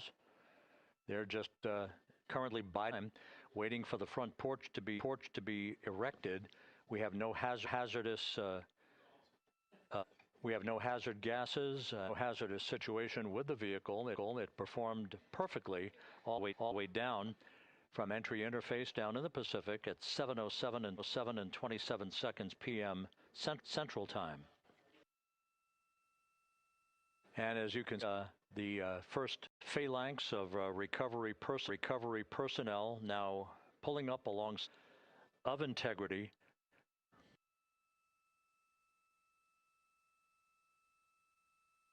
This includes Navy divers and Navy flight surgeon and recovery personnel who have trained for several years for this recovery process.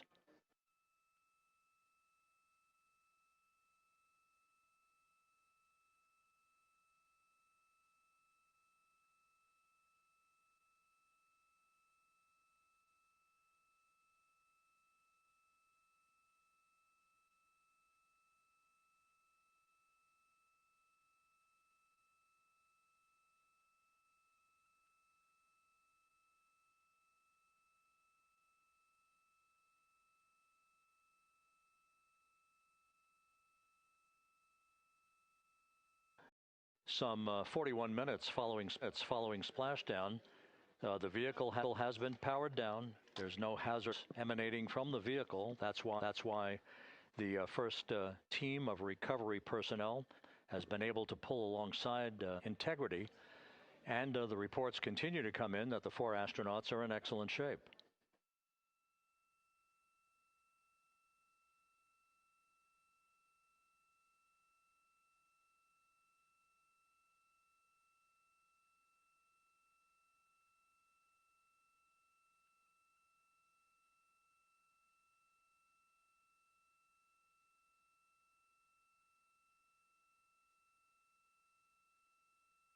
Yes.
This is Mission Control Houston, continuing to watch the initiation of the recovery of Integrity's astronauts. One by one, they'll be brought out of the spacecraft onto a large inflatable raft. Short time from now. In the meantime, we can go back to the USS John P. Murtha, where my colleague Megan Crew by to provide her situation report. Megan, can you hear us?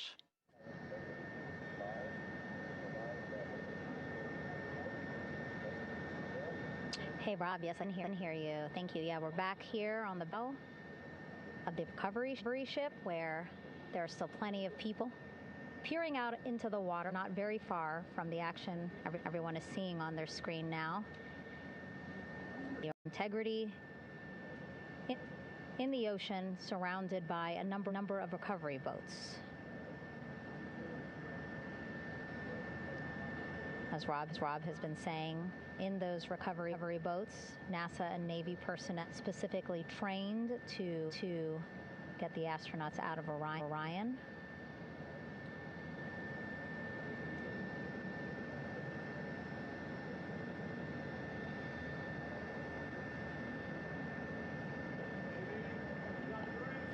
In some of our wide shots, you can probably see that there are 6 boats out in the water. More than 40 people out in the water, those boats.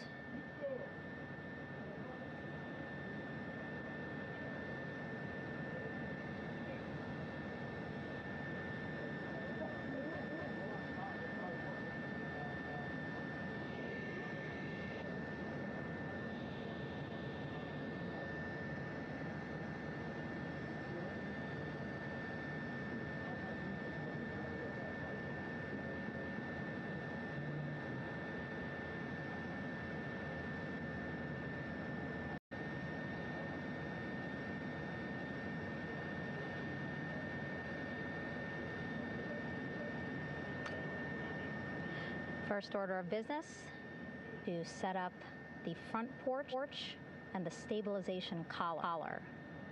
You might also hear it referred to as a stab, basically just to make sure that Orion stays upright. Forces to get the astronauts out.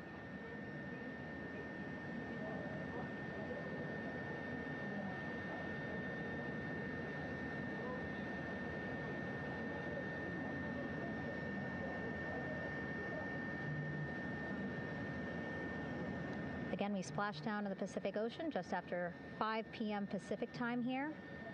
It's a requirement by NASA to be able to get the crew out of Orion within 2 hours of splashdown. So doing great on time so far. Plenty of time. No rush either. I was speaking to NASA flight surgeon Rick Schuring earlier in this broadcast, and he said to me, no rush to get the crew out. Make sure they're feeling good, and whenever they're ready to take their stuff out of Orion and onto that large raft, the front porch, folks will be ready.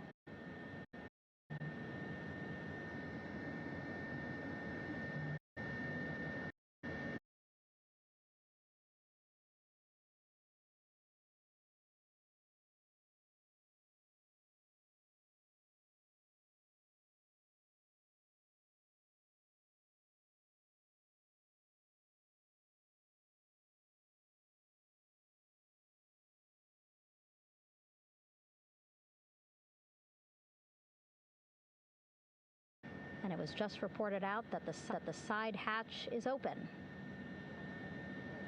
Side hatch of integrity is open. You're getting these beautiful shots from our aerial assets. The ship itself, where I'm on, just 3,000 yards away.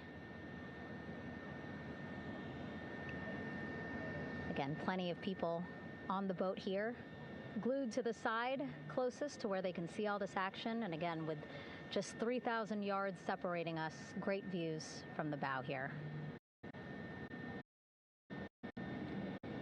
You can see that side hatch is open.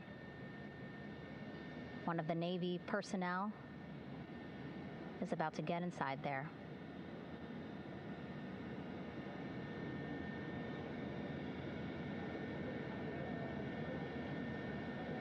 In they go. In total, 4 will go into Orion. So it'll be a little bit of a tight squeeze, but the goal is to have a recovery personnel with each astronaut assessing them.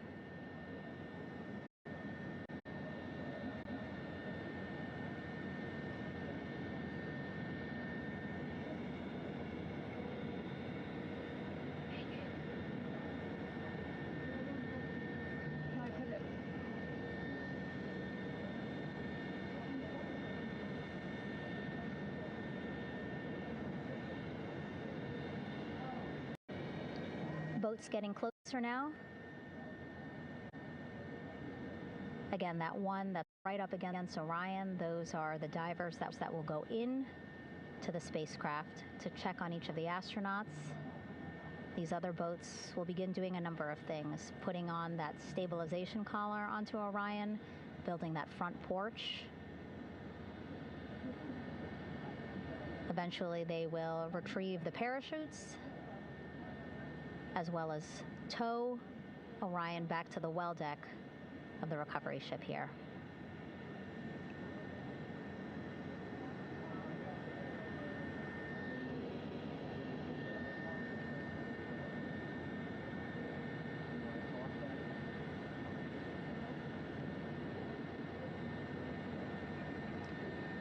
And so as we wait for the Navy and NASA personnel to get their assessment of the crew inside of Orion, why don't we toss it back to Rob for an update? Yeah, thank you, Megan. Here in Mission Control, Flight Director Rick Henfling and the entry team of flight controllers still on duty. The vehicle has been powered down for some time now. There are no hazardous gases emanating from integrity. That, of course, allowed the recovery personnel to approach the vehicle and then open the hatch to begin the initial medical assessment of the crew, as you just indicated. Now we're standing by for the erection of that inflatable raft, the front porch, alongside of the vehicle. That will enable the crew to be extracted one by the raft, have a moment or two to get their land legs back before they're hoisted into hovering Navy helicopters. There's 2 crew members for each helicopter for a short flight back to the deck, says John P. Murtha.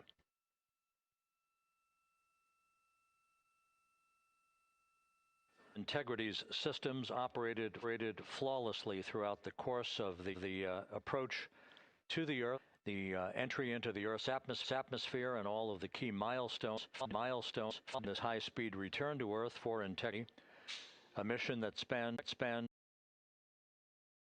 Space Launch System back on April 1st.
As we mentioned at the top of the broadcast, that the Apollo program splashdown in the Pacific was Apollo 17 back on December for the first time in 53 and a half years.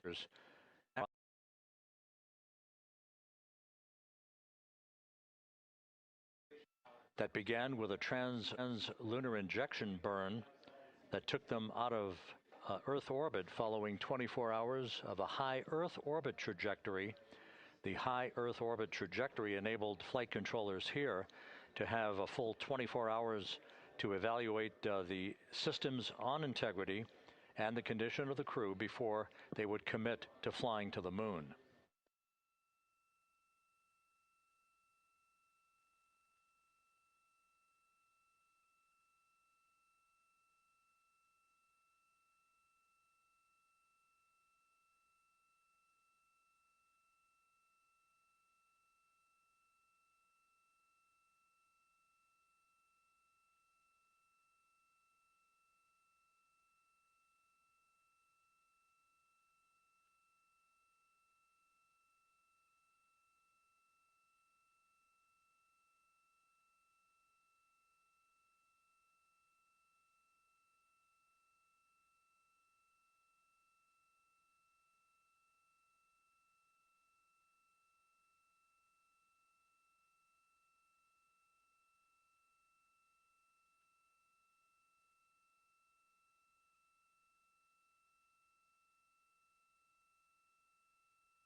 With the side hatch of Orion having been opened to set the stage for the erection of the inflatable life raft, known as the front porch, to be erected alongside the spacecraft for the extraction of the crew.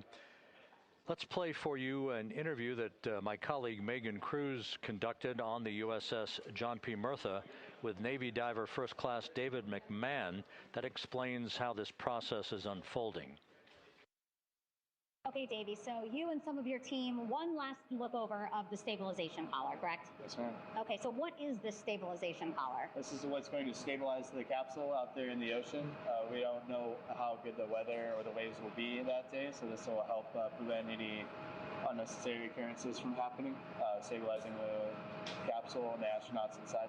So basically this is a float that will go around Orion. I'm assuming that what they're doing right now, these are the lines that will attach the collar onto Orion? That is correct.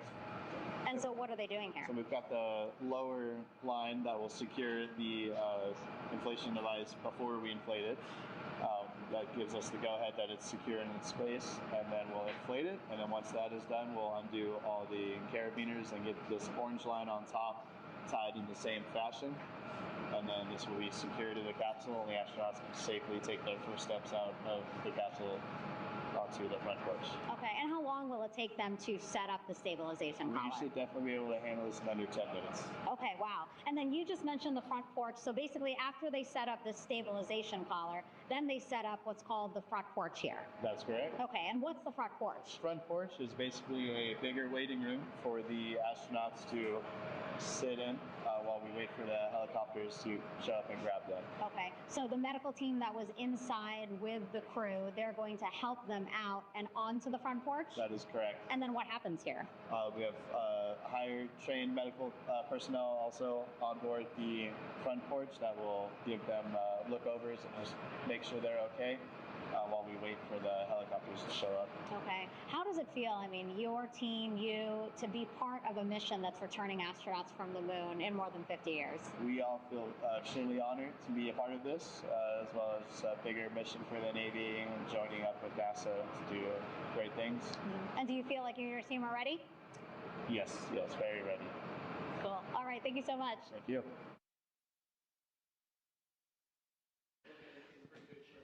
Once again, the recovery operations are continuing out in the Pacific. We shortly should see that life raft, the front porch, erected alongside the side hatch of the vehicle.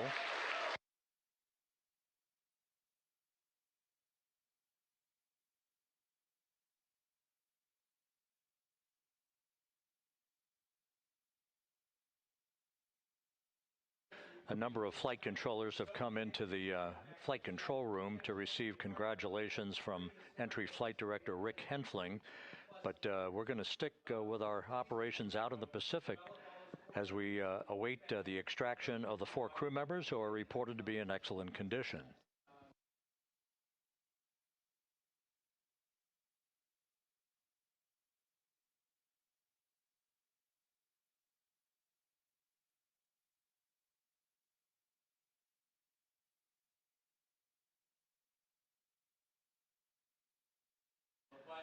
Again, while we stand by for that front porch to be erected alongside of the side hatch of the vehicle, let's go back to the USS John P. Murtha and Megan Cruz. Megan?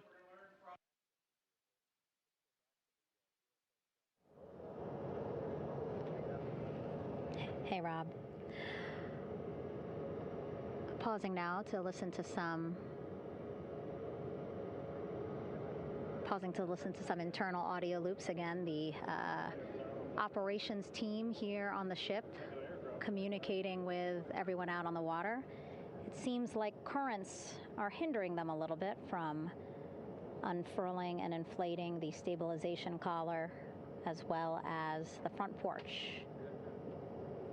But again, the requirement to get the crew out within 2 hours of splashdown, plenty of time. So no concerns just yet. But as calm as the water looks, yeah, it looks like it's hindering the teams just a tad.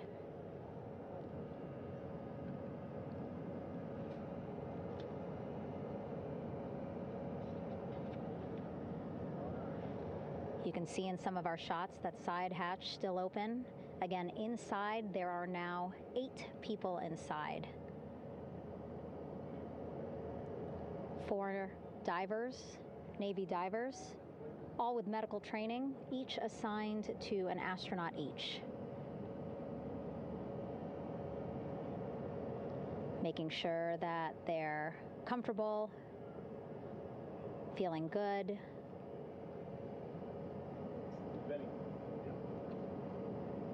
As you've heard us say in the broadcast, they expect a little bit of discomfort. Again, these astronauts just traveled back to Earth at 25,000 miles an hour, a nearly 695,000-mile journey around the moon. If you think you get car sick.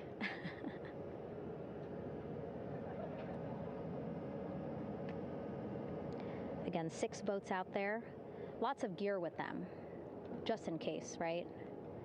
As we said, the crew reported feeling great, but again, all those folks out there in case they weren't, right? NASA is all about making sure we think about every situation that can happen, and so, of course, wanted to be ready in case any of our astronauts needed more medical attention while out there in the water.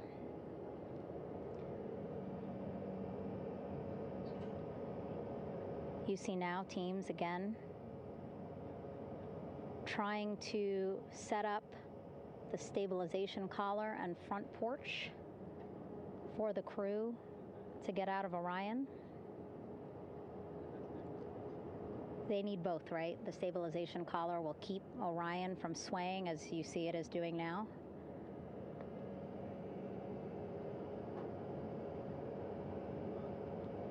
And then they will connect the front porch to the stabilization collar so that the crew can take 2 steps and they will be in the front porch.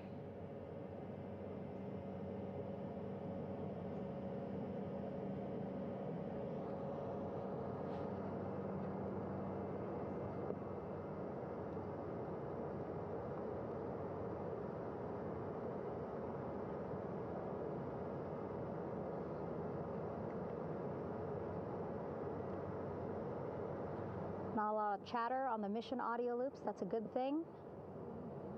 Again, things proceeding pretty nominally, even if they're fighting some currents out there on the Pacific Ocean.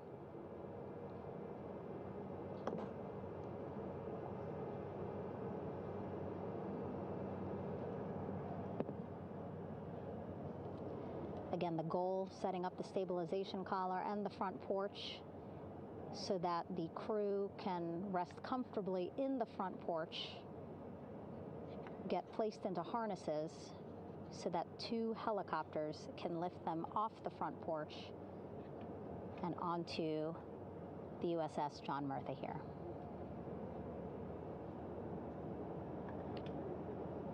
The helicopters are going to take turns picking up an astronaut. So again, Helo 1 and Helo 2.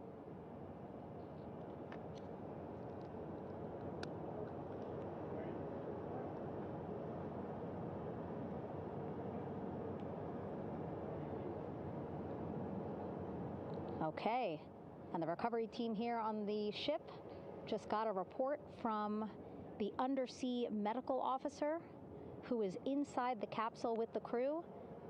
He is reporting all 4 members are green. All of our 4 astronauts, Reed, Victor, Christina, Jeremy, green, meaning they are feeling great, not the complexion of their skin. They are feeling great, happy to be home, and ready to be extracted as soon as possible.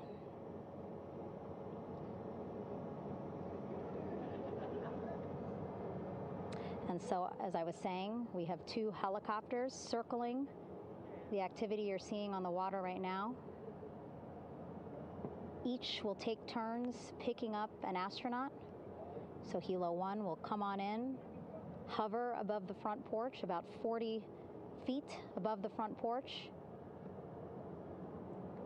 A Navy recovery specialist will be hoisted down into the front porch.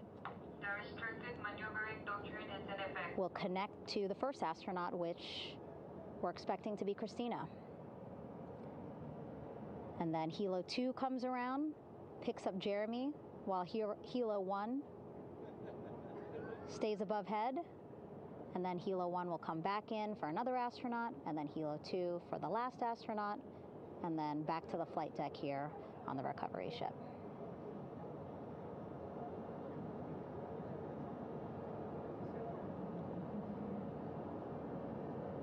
I was talking to Assistant Artemis Recovery Director Paul Sierpinski. He said helos are a much quicker, safer way to get on board. They did actually consider boats, but then if you think about it, longer time, the crew would have to move through more of the ship. This way the helos will give a more direct, quicker route to the medical bay for our 4 astronauts.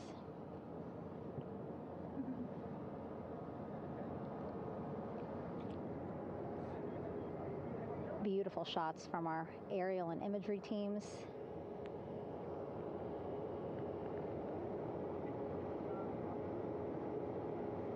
Clouds have dissipated for a clear view from the bow of the recovery ship here.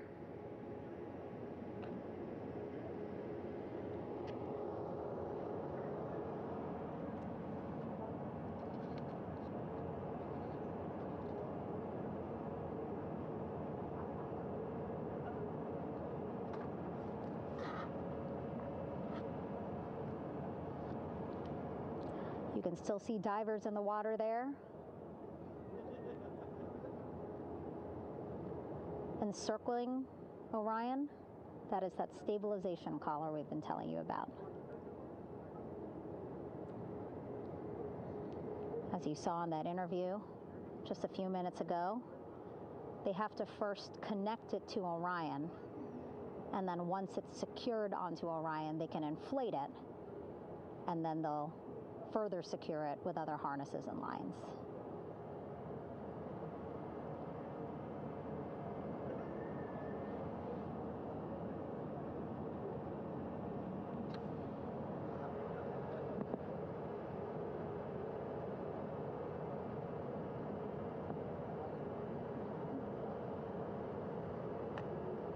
About an hour and 10 minutes since splashdown in the Pacific Ocean here.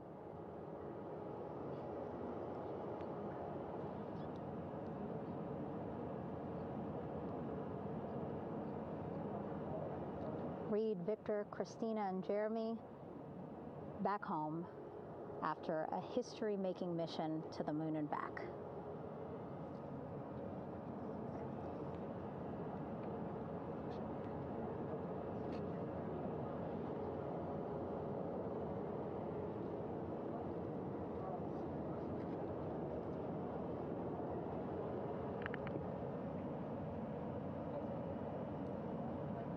And if you missed what we said just a couple of minutes ago, the undersea medical officer inside with the crew in Orion reporting all 4 crew members feeling great.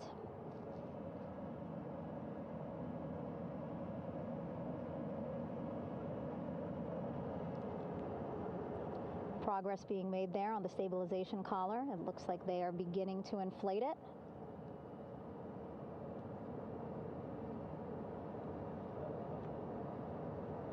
And it looks like they're starting to unfold the front porch in order to get that into the water here shortly and inflate that as well.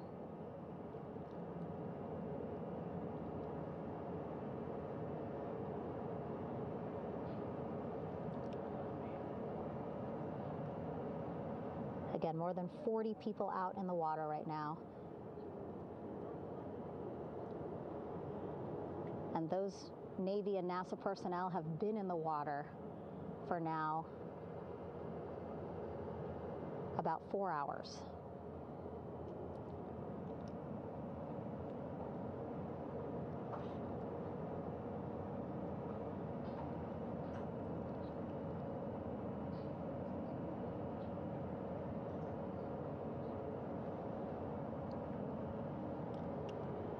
The reason why they had to get out so early is just to stage everything. And actually here on the ship, when there are flight operations happening, you can't have anything else, right? Just because the flight deck can be a dangerous place, so they just want to focus on planes coming and going from the ship, so that's why they wanted to get the boats in the water to make sure that they have all the time they needed for the flight ops.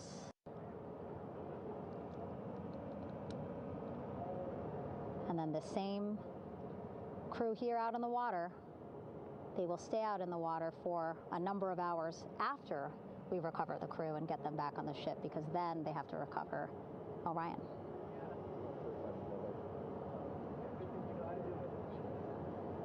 All right, that stabilization collar looking good around Orion. We're now seeing some recovery personnel getting on to that collar. Again, they need to further attach it to Orion to make sure that it can really prop up the spacecraft. It's basically lifting it up off of the water just a tad. Again, so it's not so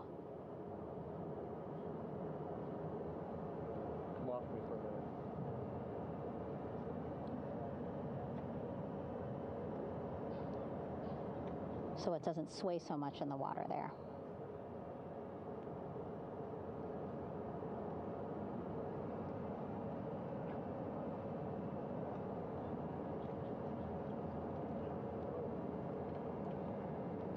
And now that front porch looks like it's nearly fully inflated as well.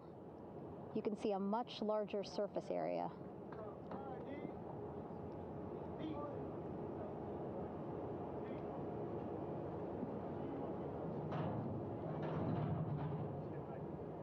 And so once the crew get out of Orion, they can stretch their legs a little bit on this front porch, get some fresh air.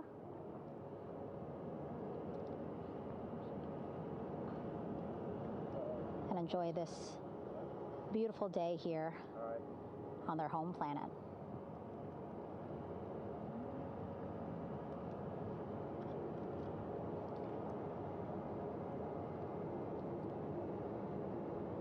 It appears teams now are about to connect the front porch to the stabilization collar.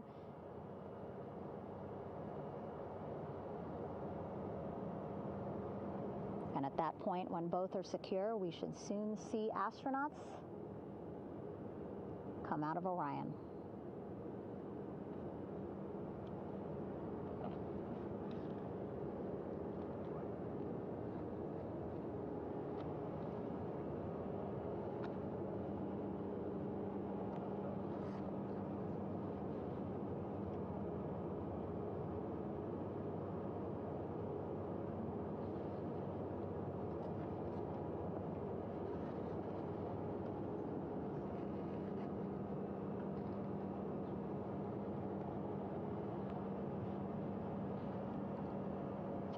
All these views you see also being fed to the Landing Force Operations Center here on the ship. Of course, it is very important for our recovery teams leading the mission to have all the views that you're seeing as well. Again, listening to their communication loop here on the ship. Very quiet, which is a good thing. It means things are going pretty nominally, meaning as expected.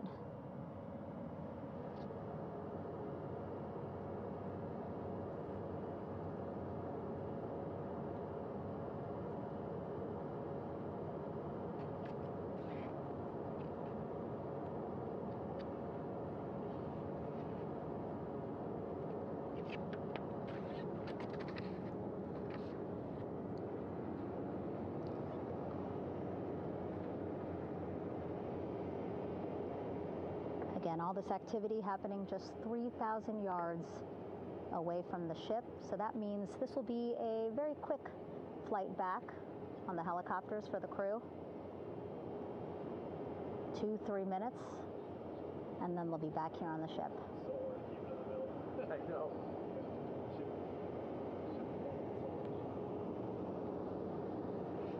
Okay, saw a thumbs up from one of the personnel on the front porch. It looks like they are now getting ready to deploy what they call the Air Rescue Vest, ARV.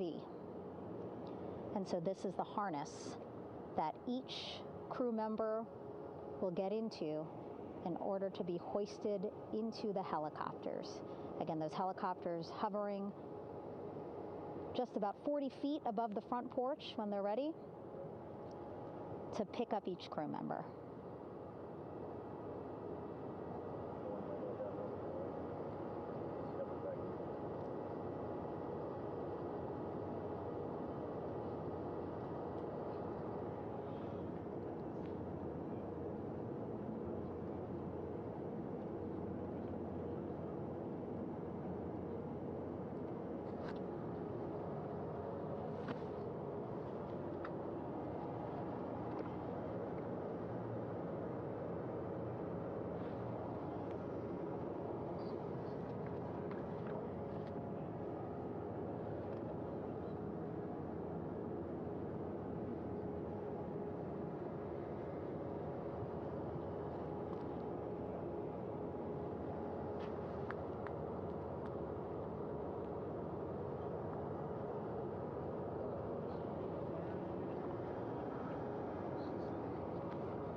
This is Mission Control Houston.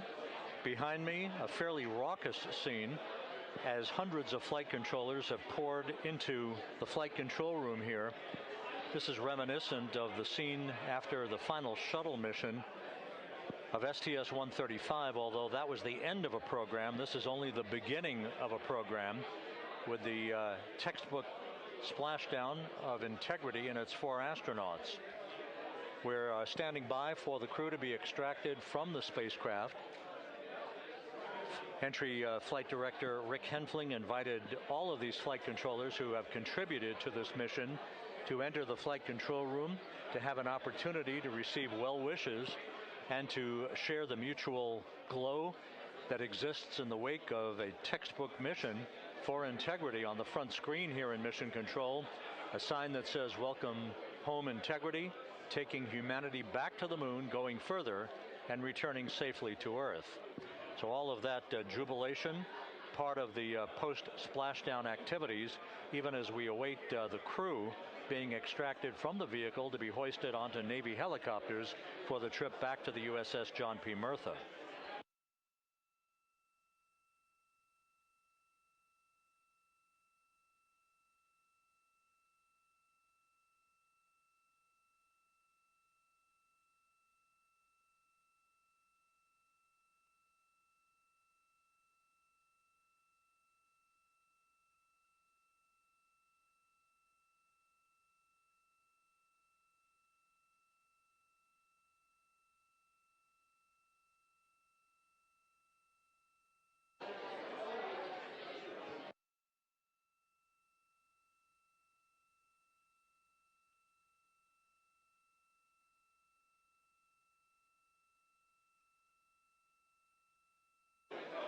Once again here in Mission Control, this view of the Artemis Flight Control Room, known as the White Flight Control Room. This is the old shuttle flight control room, and now is the home of Artemis missions to the moon and beyond.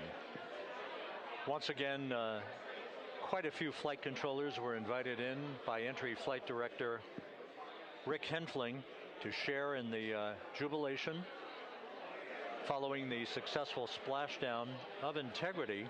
That splashdown occurring an hour and 22 minutes ago, as we stand by for the completion of the extraction of the crew, and ultimately their hoisting onto Navy helicopters for a short flight back to the USS John P. Murtha. Splashdown occurred at 7:07 and 27 seconds p.m. Central Time. I had an opportunity to talk to the head of flight dynamics, Jeff Birch, a moment or two ago. He said the trajectory of Integrity coming through the Earth's atmosphere was so precise, they've never seen anything line up on a ground track like today's entry by Integrity for its splashdown southwest of San Diego.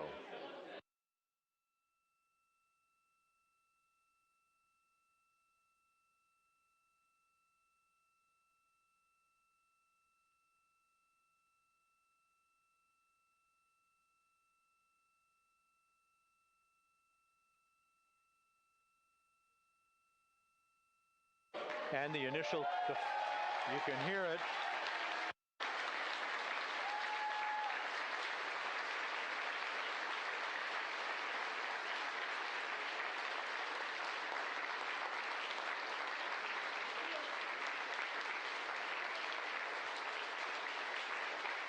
Jubilation here in the flight control room. The first crew member is out of Integrity.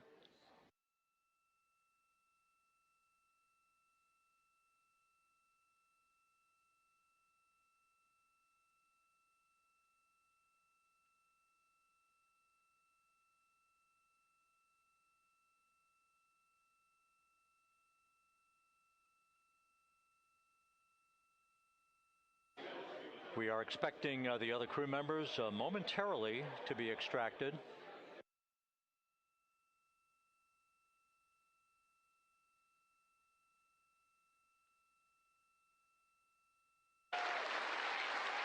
We now have 2 crew members out.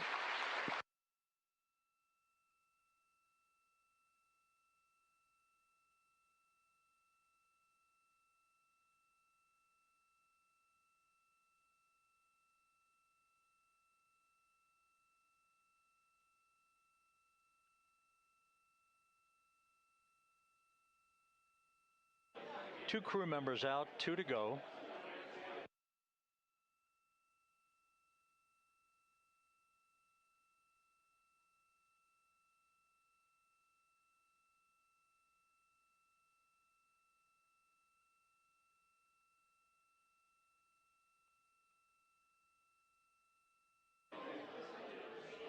We're about 1 hour from sunset out in the Pacific. Everything continues to go well. Integrity's systems function perfectly during its entry back to Earth. And Reed Wiseman, the commander who will be last out of the vehicle, reported that all the crew members were feeling very well.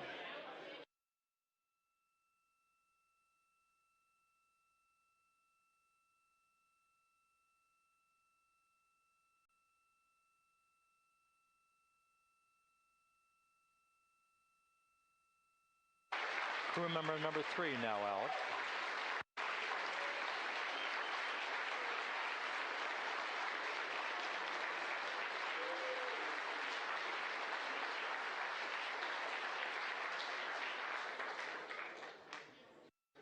And now standing by for the commander, Reed Wiseman, who will be last out of his ship.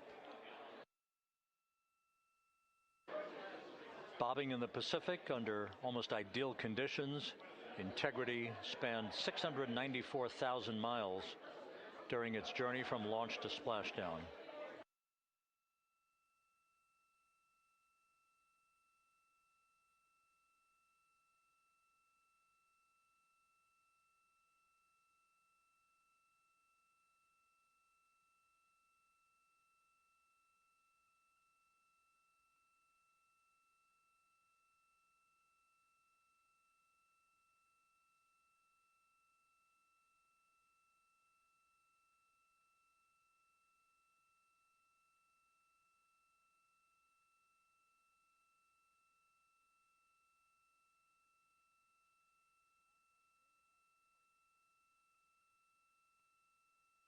And we now have Reed Wiseman out of the vehicle, all 4 crew members now out of Integrity.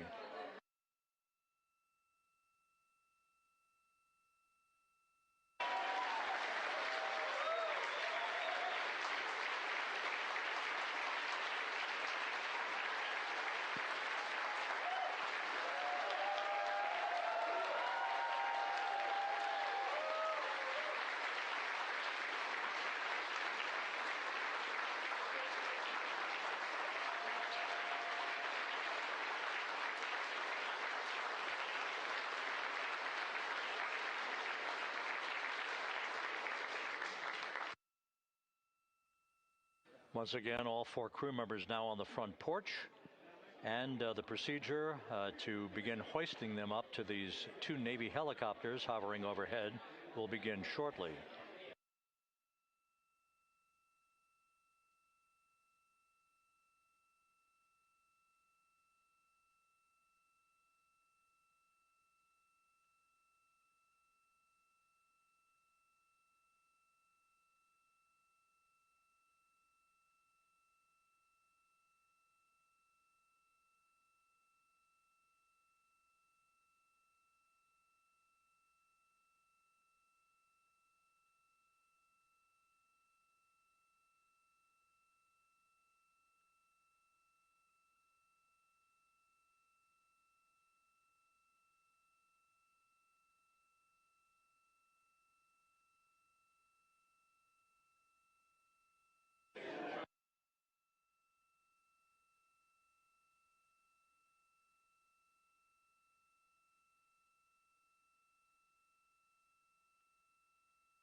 This is Mission Control Houston. The mission is over, but the melody lingers on as jubilation continues here in the flight control room. We should be expecting NASA's Associate Administrator, Amit Kshatriya, to be joining us shortly for a short interview while the recovery operations continue out in the Pacific. So we'll stand by for that. And then we'll turn it back over to Megan Cruz aboard the USS John P. Murtha.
This is Mission Control Houston here in the Artemis flight control room.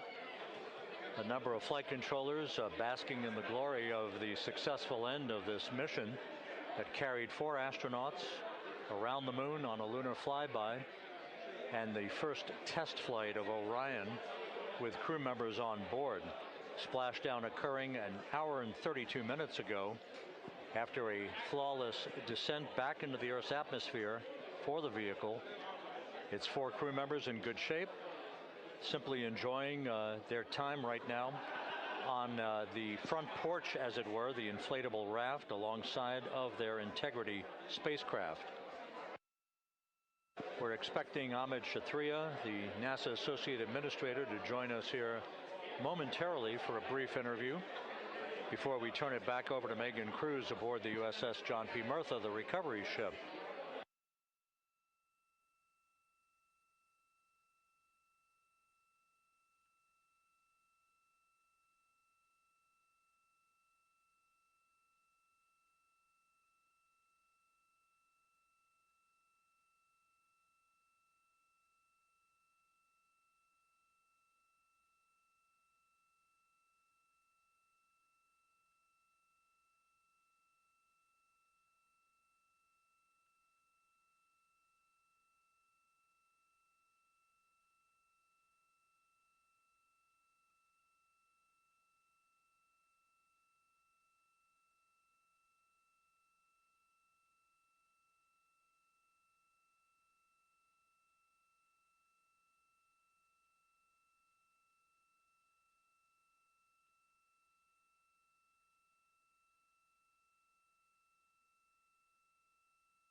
This is Mission Control Houston.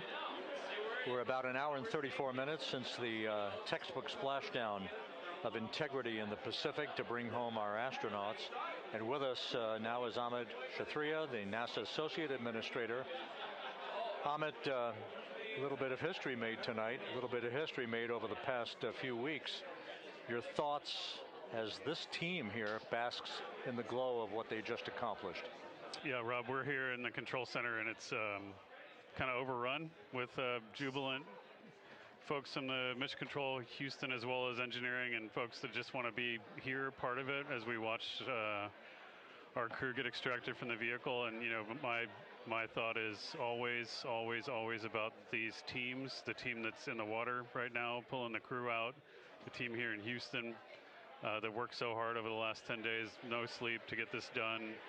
You know, we still have some work to do to get the crew to the med bay here on the ship. They all look great coming out, so hopefully that won't be too long. You know, I think we saw the administrator on the boat too, giving his thanks to the Navy team on the Mirtha, which they're just an incredible group of sailors. I was able to visit with them a couple weeks ago. And then if you pull it all the way back to the workers and the folks that joined the rocket at Michoud, that made the heat shield tiles, that held together tonight, that stacked the vehicle in Florida, that integrated the vehicle in Denver, that fired the engines in Stennis, that fired the boosters in Promontory. I mean, this is the entire team, coming together and being tested by the environment that this machine went through, and they did it right. The work was good. They did it right. You've said in a number of briefings, of course, and in other forums that this is just the first step. The cadence has to step up, as the administrator has indicated. Now, it's a little early for the full report card on how Integrity did, but did this mission ultimately, from your eyes' view, exceed expectations? It absolutely did. I mean, I was waiting to talk about this until we're in the water, and I think we still have, again, work to do to bring it in and really kind of go through it bolt by bolt and see what we learned. But I mean, so far, given what we learned during the mission and given how we performed on ascent, on entry, I always think about energy in terms of the states that you worry about the most, and every time we put these machines through these incredibly energetic states, they came through.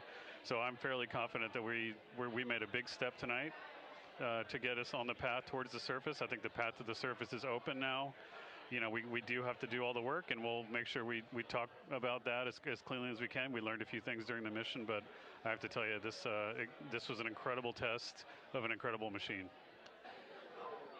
From an American psyche standpoint, the Empire State Building was lit up red, white, and blue tonight. Our coverage was seen on baseball stadiums around the major leagues. How captivating was this experience for the American people, for the world, in fact, as we returned to the moon? I have not been able to watch a lot of the coverage as we've progressed through the mission. I will tell you, just from my witness in Florida before launch, and then seeing the people's faces here, and then reading where I can about how things are going. I think this has been a gift to the world from NASA. NASA has given the world a gift, proving to folks all over the place, especially young people, and that to me is what this is really about. Young people, when they see what we can do when we work together, when we have teams that collaborate, that it doesn't matter how hard the problems are, we can solve them. I'm hopeful that Artemis II, as folks witness what we were able to do with this incredible crew, this incredible team that we've birthed into the world, scientists and engineers and artists that have been inspired by this. And even if they don't come work in the program, which separately they should come work in the program, because Lord knows we need the help, but even if they don't want to come work in the program, hopefully they grow up to recognize they can do amazing things when they work together and contribute to society and be good citizens and really change the way, the challenges that are coming in the world are overcomable if we work together like this. And one final question. Flying to the moon, we did it. We've done it again this past week and a half or so. But the engineering that went behind the design of this mission and the precision, the pinpoint precision of this vehicle entering that entry corridor, it's almost mind-boggling. Yeah, it is incredible when you think about the energies involved and the uncertainties involved. That when we inserted the vehicle into orbit, it was 99.2% down the middle. When we dropped the vehicle right on top of the fleet here, our guys knew exactly where to go, but the guys were perfect. You know, and it's interesting. I've got this question a lot over the last few weeks about, you know, we did this before 53 years ago, and you know that. I mean, it is a reasonable thing to contemplate, like what's gone on since then. And what I'd tell you is, you know, when we did Apollo, which again, the more we learn about what they did, the more magical it seems what they were able to accomplish given the technology and the learnings that they had. But when we did Apollo, the architects of Apollo, you know, Gilbert, Seaman, von Braun, Mueller, what they really wanted to do, you know, as they were contemplating what it meant to expand our range of action to the lunar surface, what they wanted to do was learn how to live and work in space for a long time. They wanted to do that first before they were confident they could expand their range of action to the moon. Now, of course, the politics of the time and the mission at the time was different, and so they had to go straight to the moon and bring people home. And then after that, the program kind of lost its momentum. But you know, after that, NASA kept moving along those paths, right? So we recognized during Apollo that reusability was going to be important. We spent a lot of money on those machines, and you know, we spent a lot of money on these machines here. Even though, but we recognized that reusability was important, which is why we built a winged space plane called the Space Shuttle, and then we used that reusable machine to build a space station. And we learned for 25 years how to live and work in space, and have been able to develop technologies that can enable exploration. So really, what I think is now, 53 years later, we're at the point where the architects of Apollo would have been pleased that we're now ready to actually go back to the moon and go back to stay, because we've learned all the things we needed to learn. There's a lot of people pleased here tonight, and we really thank you for joining us. Amit Kshatriya, NASA's Associate Administrator, as we begin to hoist the crew onto the helicopters to head back to the recovery ship. Thank you very much. Thank you, congratulations, Amit.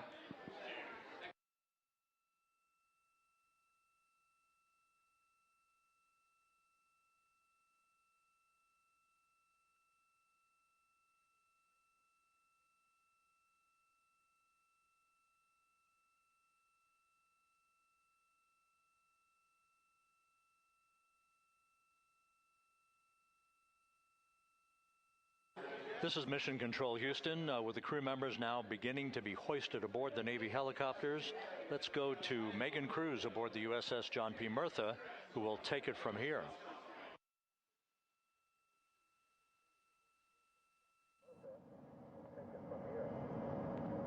Hey, Rob, yeah, back on the bow of the ship here, we are seeing the helicopters circling Orion, the first one there having just completed picking up the first astronaut. Helo 2 now hovering just 40 feet above the front porch, lowering a recovery specialist out of the helicopter. That person will touch down in the front porch just there.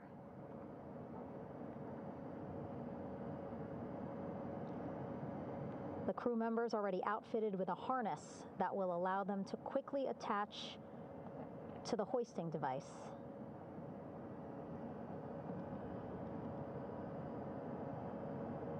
Look at the power of those blades throwing water out at the center there, the front porch, with now 3 astronauts and the recovery specialists.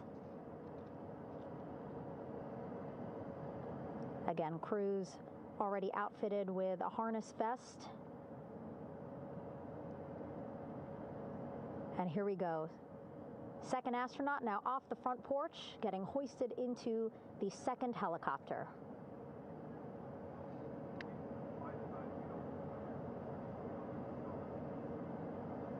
That helicopter will now hover just a distance away to give room for the first helicopter to come back and pick up the third astronaut.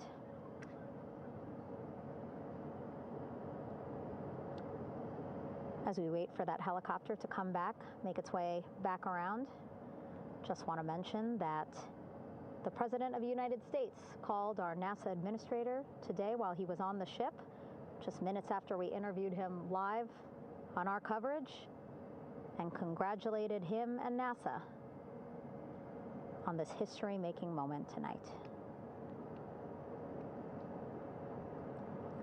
Helicopter 1 again hovering 40 feet over the front porch.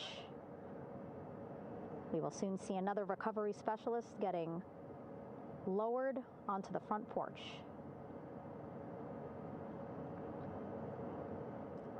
Wow, imagine sitting on that front porch, the wind, the water.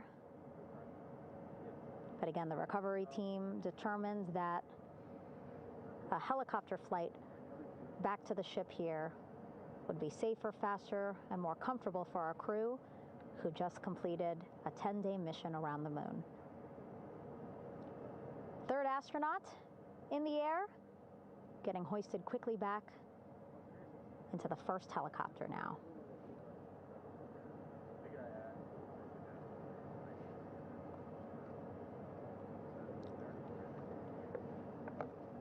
That first helicopter now on its way back to the ship here. We will soon see it land in just a few minutes.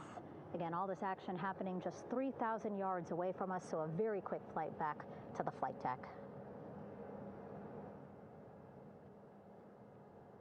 And now the only person left on the front porch, Commander Reed Wiseman. That second helicopter now making its way back over to the front porch. Here it comes.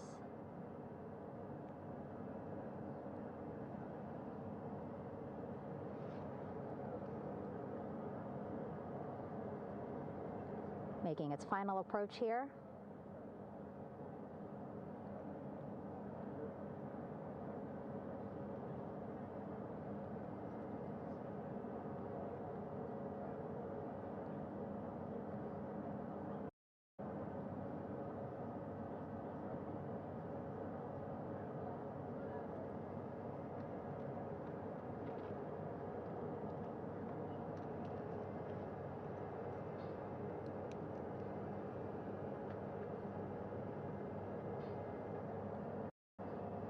The last astronaut, Commander Reed Wiseman,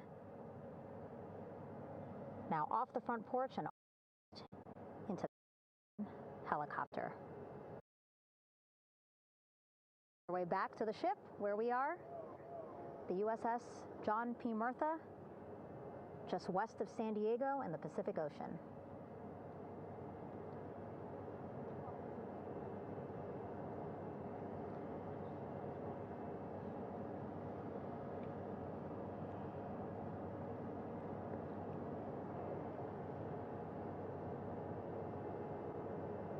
Exciting to see our crew members minutes away from landing on the flight deck here on the recovery ship. Ready, anxious, looking forward to welcoming this crew aboard.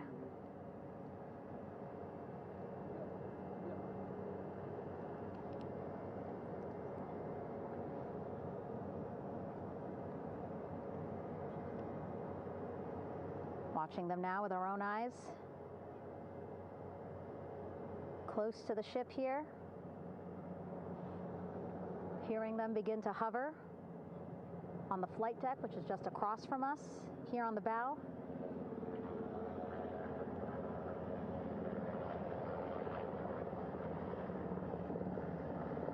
The first helicopter coming in.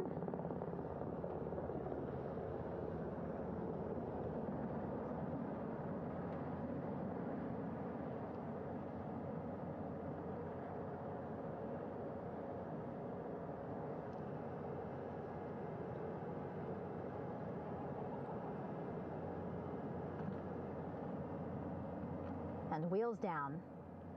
Wheels down of the first helicopter carrying 2 of our Artemis II crew. Pilot Victor Glover and mission specialist Christina Cook.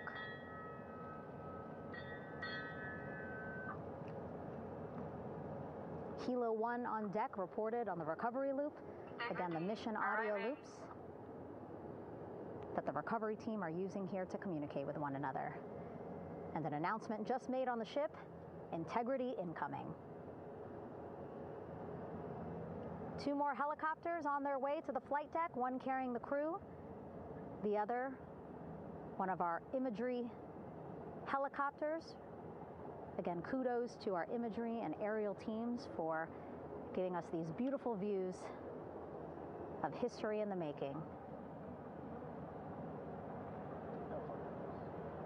Set amid a gorgeous, soon-to-be sunset here in the Pacific Ocean.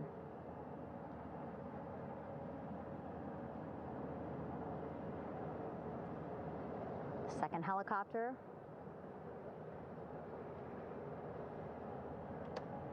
making its approach of the flight deck.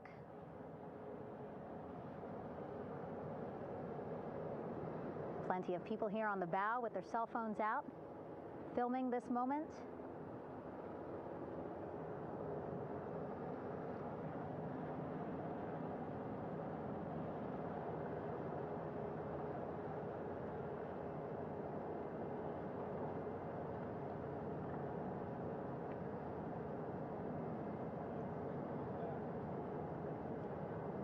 Some impressive flying here by the Navy, as we are seconds away from wheels down. And there you go. We now have all 4 Artemis II crew members on the USS John P. Murtha.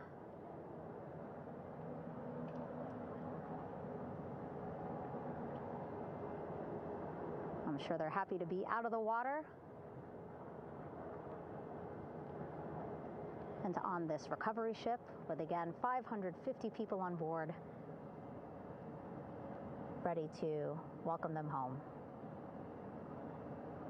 But first, as we've been saying throughout the broadcast, just making sure the crew feel good.